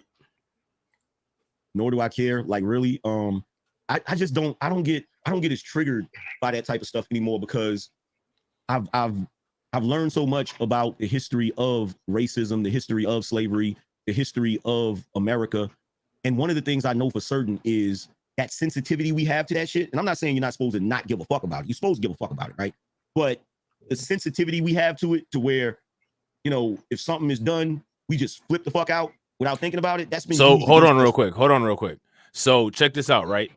I'm sure Angry Man is one of those people that said, when George Floyd was killed by the police, everybody, Black Lives Matter, went out and went crazy, right?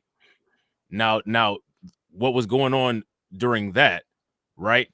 Mm-hmm. That's kind of intense compared to making online content about it, right? Mm-hmm. Like, no one has been harmed in the process of critiquing just pearly things, right?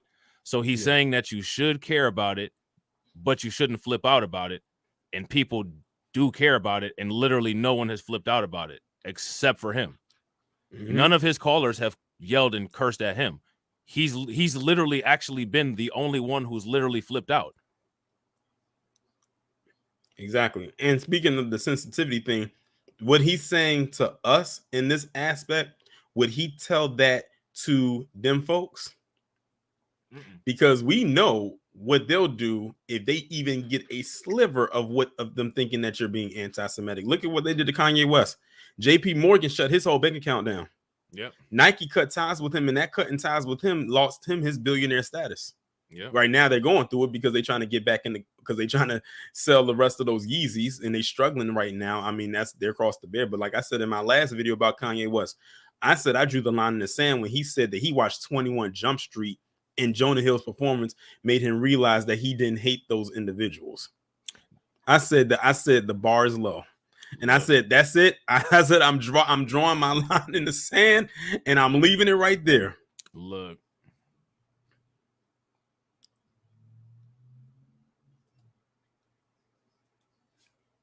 For so fucking long, we got to start operating in a different way. We got to stop getting so triggered and offended by people having fucking opinions and shit, especially if those people are not pulling the levers of power. You feel what I'm saying? Mm-hmm. But my thing is, what about the people that's not worried about? What about the black people that's not worried about? You mean like me? What about those people? Yeah. You mean like so? me? I mean, it goes both ways. It's always a duality or something. So I mean, not all black people are worried about this subject, but there are a few black people who feel a certain type of way. I don't know to what extent they feel about it, but I'm just saying it's just kind of weird that people are like caping for this woman who's not black, who's not a descendant of slavery, speaking on slavery as if, you know, it was over exaggerated.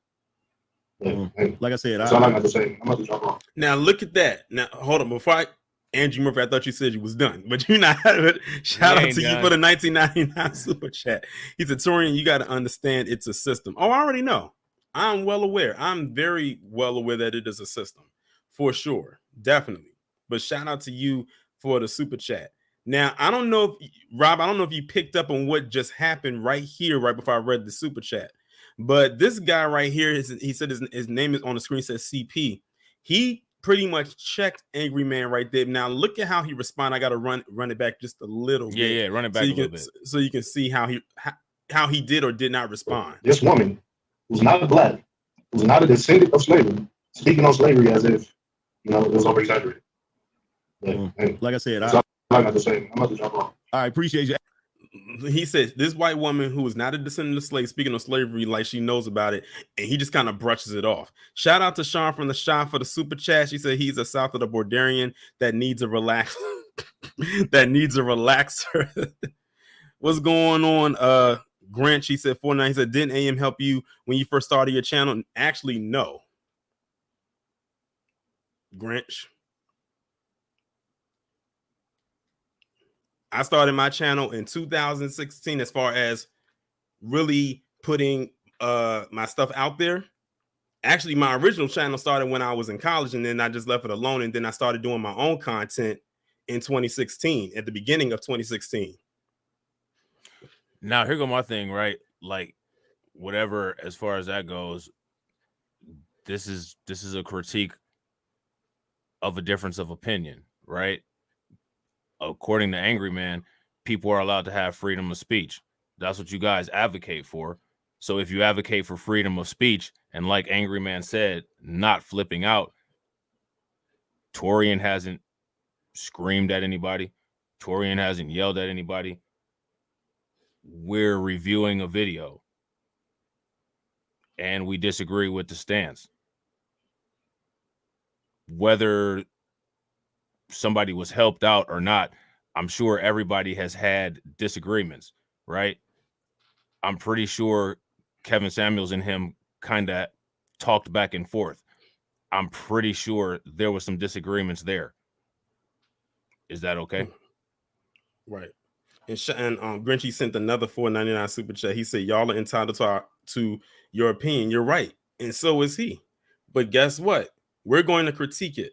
And now, Grinch, I've had you on my channel before, because remember when you had your book and I interviewed you. So my audience may or may not be familiar with you, because that was a few years ago when you released your book. This was back way before the pandemic. So we're talking between 2019, 2018, maybe 2018, somewhere around that time. And you've been on my channel before, and I interviewed you with your book. Now, I told people already, I used to be subscribed to Angry Man back then. You was there. There was a few of us over there. It was a very different atmosphere over there at that time. Before this, what we're talking about right now. anyone can go over there and look and see if you can go back that far, if those videos are still there, and you'll see what was there then, and what was there now. And I got a question for Grinch. My question is, what are your opinions on what's been said on this stream so far as from Angry Man versus what me and Torian have said? How do you weigh in on it? And again, friendly question. Yeah, because like I said, I didn't even know that this stream had existed until 2 days ago. This stream has been up for 2 weeks. But when I heard what I'm hearing right now, I can't just let this fly. My question is, was Just Pearly Things a good choice? And would you advise men to make a choice like that in the future? Would anybody who's chosen anything as far as Pearly Things, whether that's to digest her content, whether that's to defend her, any decision surrounding Just Pearly Things, would you support the defense? Okay, I didn't mean to cut you off, Rob, but I think he responded to your question. He said, "Me and Angry Man differ on this subject, and no, I don't support Pearly." That was the response that he gave to your question. Yeah, that's fair enough. That's question. Cool. Yeah, I appreciate you answering. But yeah, I just wanted to put that. He said he supports Sarah Garvey. That's what he said. Yeah, I'm not mad at that. And now I got this. Now I got this other troll in here says, "The fuck you mean, bed bucking of Angry Man boy bye?" No, that's what you're about to get is boy bye. That's what what did Marcus say? Bye then. That's hilarious. Shout out to Angie Murphy again for the super chat. 1999. He said Angry Man's a black bootleg. Jason Black called Pearly Things and the black bootlegs out. We know I actually called into that show. That was my first time calling into. I think that was on The Business when all of this blew up right here. That was my first time calling into The Business, and I said it won't be the last time I call in either. But let's go ahead and get back into this. Hey man, before we do that, we got a Roland Randolph $10 super chat. He said it's funny how Grinch rhymes with Lynch, hell, even stench. Shout out to you for the super chat, but let's just chill on that for a little bit. $5 super chat says from last name first. It says great stream, fellas. I appreciate it. He said, and also a $9.99 super chat from producer HAC. He said a lot of us been around since the old Coliseum days and before. Torian been solid since back then. I appreciate it.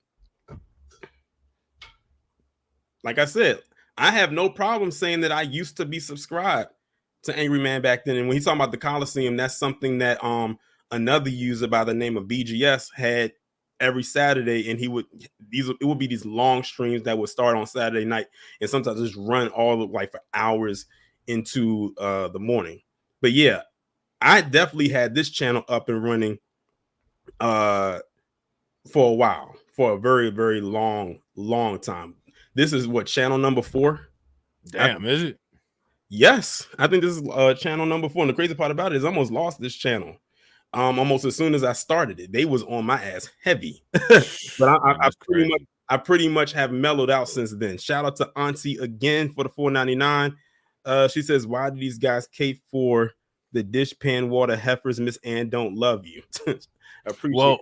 My question is for you, Torian, and I think I know where Grinch is coming from. I think I know what he would say to this, and to everybody else in the comment section. Overall, right?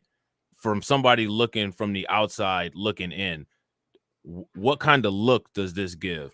You know what I'm saying? Because one of my understandings of what the manosphere was, or what it was supposed to be, was something to empower black men and to maintain a standard image and ideology of manhood, right? Now, my question is, this whole situation that's unraveled as a result of all of this Just Pearly Things, if you're looking on the outside looking in, cumulatively, in total, what does this look like? like she's like mission accomplished for her. For her. Mm-hmm. But what does it look like for us? Because like the thing is that what goes on, if the manosphere wants to be the representation of men, other men who aren't part of the manosphere get the trickle down effect of when there's an epic fail like this. We get looked at weird. Yeah, it comes down on us. Like I said, that's why I said in America, we are seen as one big nigga. They do not care if we do or do not associate with them. When they see us, they're putting us under the umbrella of nigga.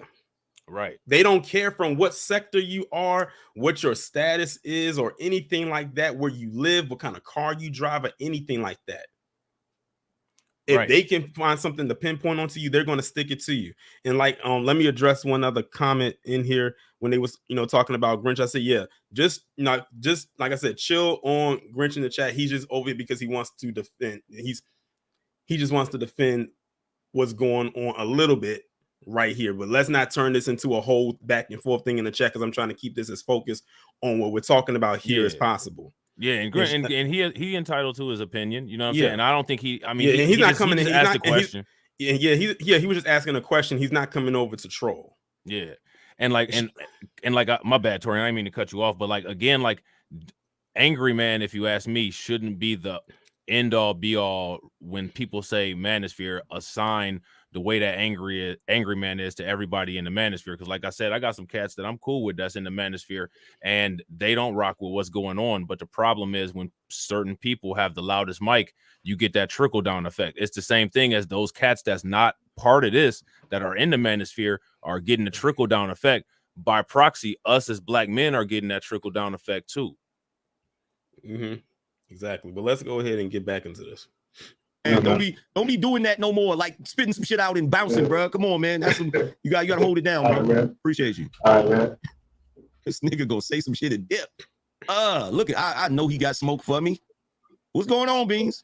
Now I'm gonna be honest. I didn't get this far, so everything that we're about to see from here forward, I have no clue what we about to hear or see. It was only up until that last part that we just saw.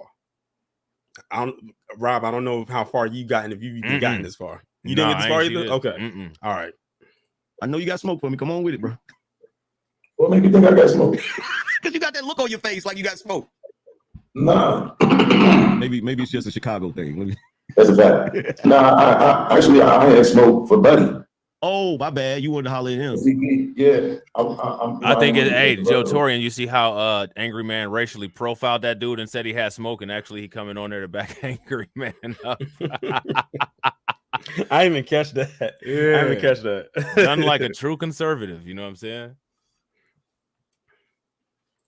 No, so I was letting you do your thing, but it really wasn't even really smoke. It was just, bro, I think you know by now that people who don't think for themselves, that shit blows me, bro. Yeah.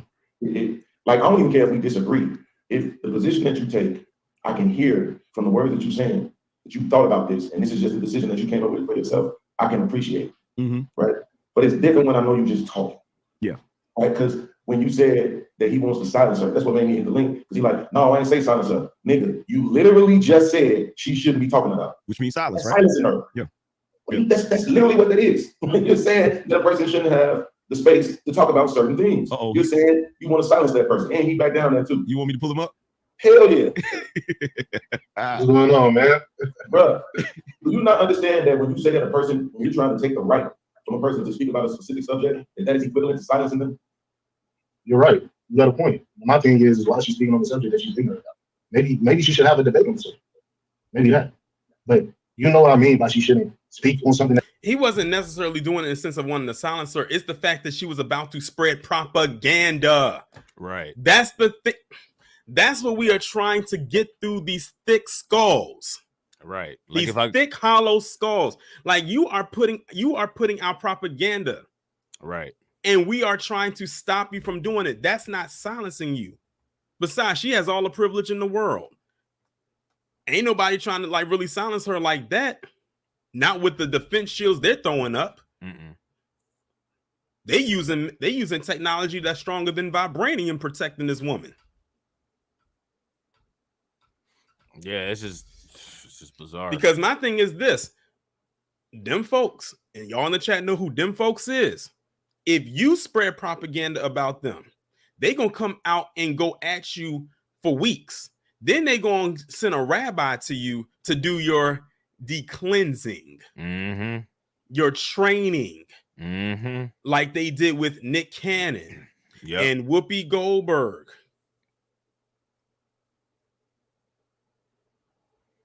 All we're saying is, do not speak on our history when you do not know what you're talking about. Because Pearl is not a historian. Right. It's the same thing as somebody that's can't even do arithmetic, really shouldn't be an algebra teacher. Nobody's saying that they should never talk again. Nobody's saying to cut their tongue out or to sew their mouth shut or to, break their hands so that they can't write. Nobody's saying that. What they're saying is, if you're going to discuss a topic, actually be intellectually prepared, or at least have material prepared, and actually talk about the content from a factual basis, not just throwing things out because you're emotional about it. See, like, one of the reasons why Pearl does what she does is because she's emotional about it. Right. And that she's ignorant about, like, for example, if I don't know nothing about baseball, I shouldn't be speaking about baseball because I don't know nothing about it. I should just sit back and listen, right? I should learn. No. So, I mean, wait, hold on, CB, hold on. Look, here's the thing. First of all, when you are a human being born on Earth, to me, you get to talk about anything that happened on Earth. You from here. So you can if you want to say a person shouldn't talk about something, they shouldn't talk about what's going on Mars. Because they ain't from Mars. So don't talk about Mars or what's going on Mars. Don't be concerned about what's going on Mars. You're from Earth. But guess what? We also... I feel like I should insert that gift from the Minions when he's like, what? When he said that. He said, you are from Earth, so you can talk about anything that goes on Earth. Do you know how much stuff is going on this planet?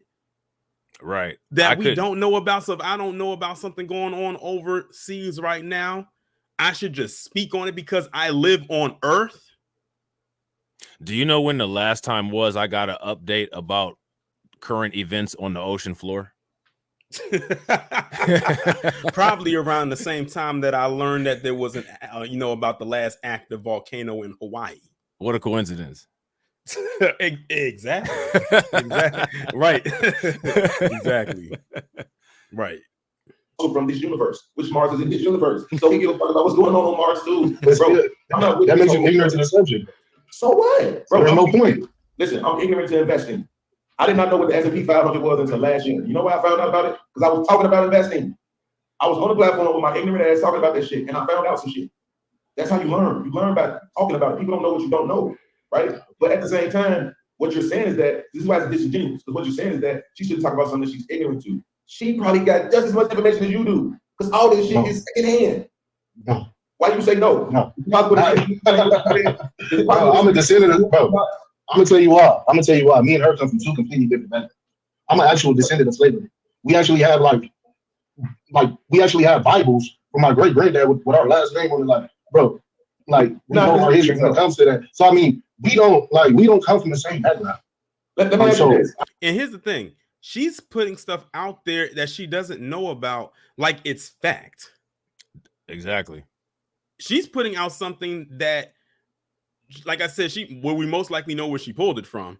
That wasn't fact either, but she's just throwing it out there, and people are throwing up a defense for it. Right. Like it's okay. Like we're supposed to be just okay with that. And that's the idea. That's the reason why Angry Man will sit there and say, well, you should be concerned about it. Just don't flip out about it. And when people aren't flipping out about it, because as you can see, his panelists, despite the fact that they're disagreeing, still literally no one has flipped out except for him. Right. You know what I'm saying? Like, these two may not agree. Yeah, they're speaking cordially. Yeah. I mean, like, how do you make that statement? That makes you disingenuous. I want to you know nothing about me. Making statements like, oh, you know just as much about slavery. You might know just as much slavery. You made an assumption. What makes you think you don't have the same information as you? That's what I said. What makes you think? What movies? Shout out to Mimi McCoy for the super chat. B1 to you. And I don't know if you picked up on this, Rob, or people in the chat, but you notice that Angry Man is like smiling right now, looking at these two go back and forth like this is entertainment for him. Yeah, he getting his Adam 22 on. He getting his DJ Vlad on. I see him back there. Yeah.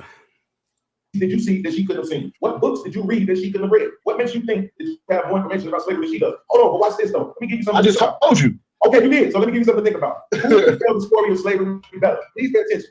Don't duck the question because this is important. We got a lot of people watching. Watch this, EB. Who can tell the story of slavery better? The slave or the slave master? Shout out to Guy Believe for the 199 super chat. He said Angry Man hated Tommy Sotomayor. Now he's worse than him. I appreciate the super chat. Let me run this back because I wanted to hear what he said. I just told you. Okay, you did. So let me give you something to think about. Who can tell the story of slavery better? Please pay attention. Don't duck the question because this is important. We got a lot of people watching. Watch this, EB. Who can tell the story of slavery better? The slave or the slave master? Rob, what you got to say to that?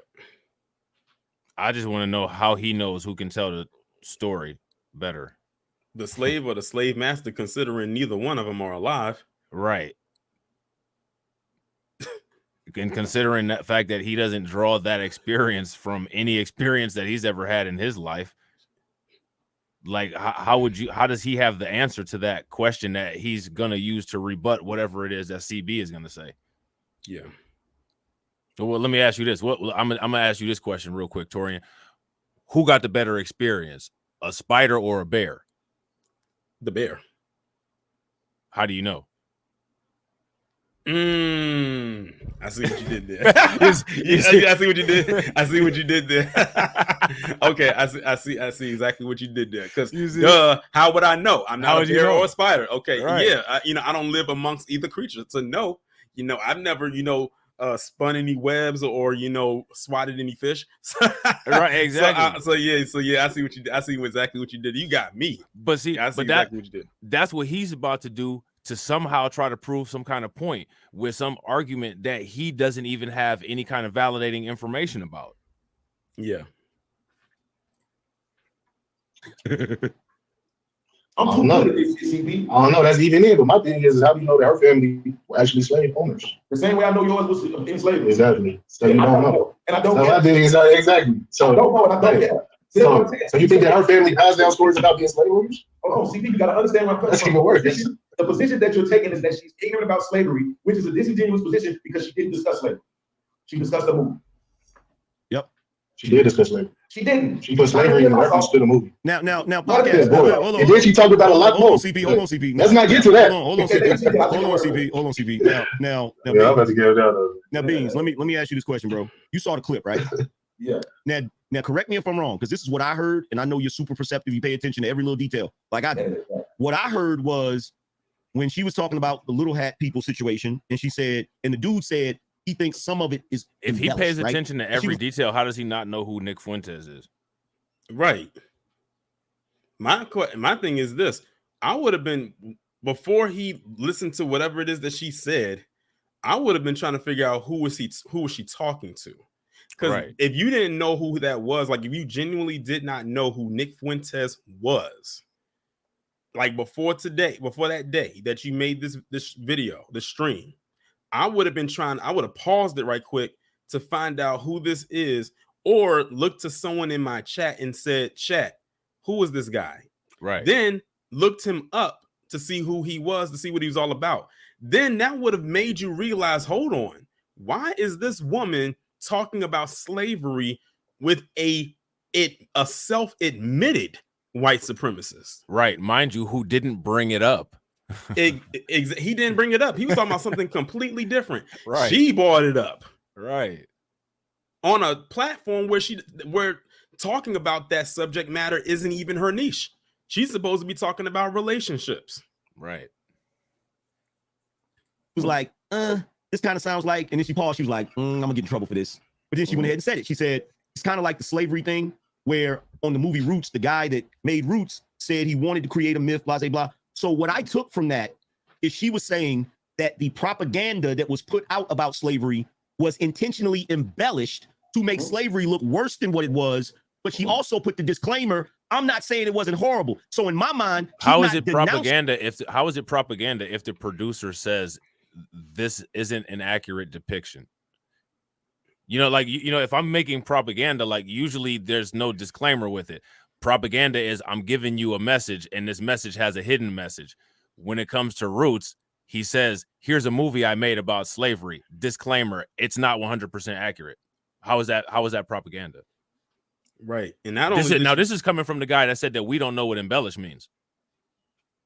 Like I said, you let them talk long enough and eventually they will trip themselves up and not even realize it.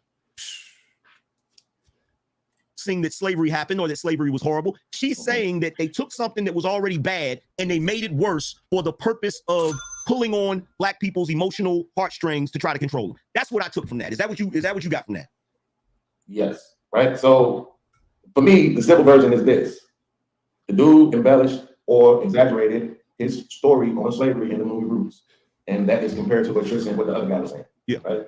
That's him. That's what I mean. That's not an actual discussion about slavery. Yeah. That's a discussion about embellishing and using the movie to use as an example. And let's be real here. The movie Roots is supposed to be about Alex Haley's family, his lineage, right, not the entirety of slavery. It's talking about strictly his family, not my family, Rob, not your family, not the family of those in the chat. Now, you know what? That's a detail, right? Yes, that they left out. Ain't that what Angry Man pays attention to all of is detail? So being that he's the expert on detail, how come he didn't bring that up when talking about the quote unquote slavery propaganda? Because you got to keep the grift going. Got to keep the grift going. Of how embellishing works, right? So I got exactly what you got from it, but that's what I'm saying. You said it earlier, and this is the problem because I don't think people know that they do this. There is a word that we as people, I'm talking right now, I'm just talking about black people for real. Mm-hmm. There's a word, and that word is conflating. And I think we need to look this word up. Mm-hmm. And I think we need to understand what this word really means, right? Because it would be the same thing if I said, man, bro, all my neighbors got dogs, right? Mm-hmm. And they walk their dogs and they let their dogs doo-doo all over the grass, mm-hmm, right? And I'm just so tired of that. And somebody say, damn, you hate your neighbors? Yeah. Yeah. Same thing. It's like, no, I'm talking about the dogs and the dog doo-doo. Right, the neighbor is a part of the story, but they're not the subject. Mm-hmm. Right, the subject is the dogs and their doo. So I'm ready to skip past all of this. Is there more? Because I think this is just like the panel portion of it. If this is just panel portion, I'm going to go ahead and end it because I don't want to hear the rest of this. Yeah, I don't think we're going to get too much out of the panel. Yeah, I think this is just the panel portion of it, except for dog doo-doo. You know, like I say, let me just, you know, because I don't want to hear about no dog doo-doo. Is it safe to say that when we got to that part of the stream, we actually stepped in it? Right. Oh my God. Well, Rob, it looks like we was able to do this without having to split it into two parts. At first, I thought we was going to have to. Yeah. But yeah, like thanks to the panel, appreciate y'all. You know what I'm saying? Yeah. Shout out to the panel. Exactly. But that was. Woo! So y'all see now why I had to do this as a live stream. And you know why this had to be. Like I said, many of y'all did not know that that this video even existed. Some of you probably did, but in case y'all didn't, now you know. Man, this is crazy. I can't believe it has come to this. Because there's some people, like I said, there's a lot of people out there that I could easily do this type of video on. But I sometimes choose not to. I want to scale back and say maybe, you know, they can flip this around and turn over a new leaf. Right. But this right here, I just could not. And to make matters worse, Rob, there was a doubling downstream of this. And I think I told you about this before we got started. That was about 5 hours long. Oh, my goodness. And it went, and this one was even. If y'all thought that the last couple of hours we was going through was bad, the other one is even worse. Lord, it does not scale itself back. It does not get any better. It just goes all the way downhill till it penetrates the core. Lord have mercy. Man, see, like now, Torian always to tell y'all that I do these marathon streams, but I guarantee you, if you come to my marathon streams, you ain't gonna be listening to nothing like that. Like, unless we're reacting to something, but it's not gonna be me saying all that crazy stuff. Right. And shout out to Janesta for the super chat. She says, "Great collabo. Thank you, brother Torian and Blacklight. We You already know, appreciate Janessa. you." Yeah, no doubt. Yeah, we had a full house in here. It was over almost 650 people in here. Yeah, shout out to everybody that came. Yeah, because like I said, it's a Sunday afternoon for some of y'all. May or may not be celebrating Easter. Clearly, you're not because y'all are here. Right. But yeah, definitely, I'm glad that everybody was able to come through and kick it with us for the last couple of hours, and we was able to persevere through this because it wasn't easy. Shout out to all the people who donated, especially Andrew Murphy. My goodness, Andrew Murphy, you are the sub of the day. Yeah, I was about to say, you are Andrew the sub Murphy, of the day because I didn't think he was going to stop. He didn't drop a super chat. He dropped a super rack. Exactly. You know what I'm saying? But definitely shout out to you. Shout out to everybody, those who even donated to me on Cash App. Of course, this is considered a special stream. It will stay up. So anyone who wants to catch the playback, I'll see y'all in the comment section. I can only imagine what that's going to look like, but we shall see. Rob, do you have anything else you want to say before we get up out of here? Nah, but I'm gonna have to steal what Great Black Shark down there said. The Koontang clan. I'm definitely that's gonna be worked into the content. Right. You know what I'm saying? So shout out to the creative mind of Great Black Shark. You know what I'm saying? Exactly. But yeah, this is gonna be the end of it, y'all. Y'all enjoy the rest of your Sunday. Enjoy your upcoming week. Of course, we'll be back on here tomorrow with 3 videos a day. 12 p.m., 4 p.m., and 8 p.m. Eastern Standard Time. Y'all stay safe and be one. Peace.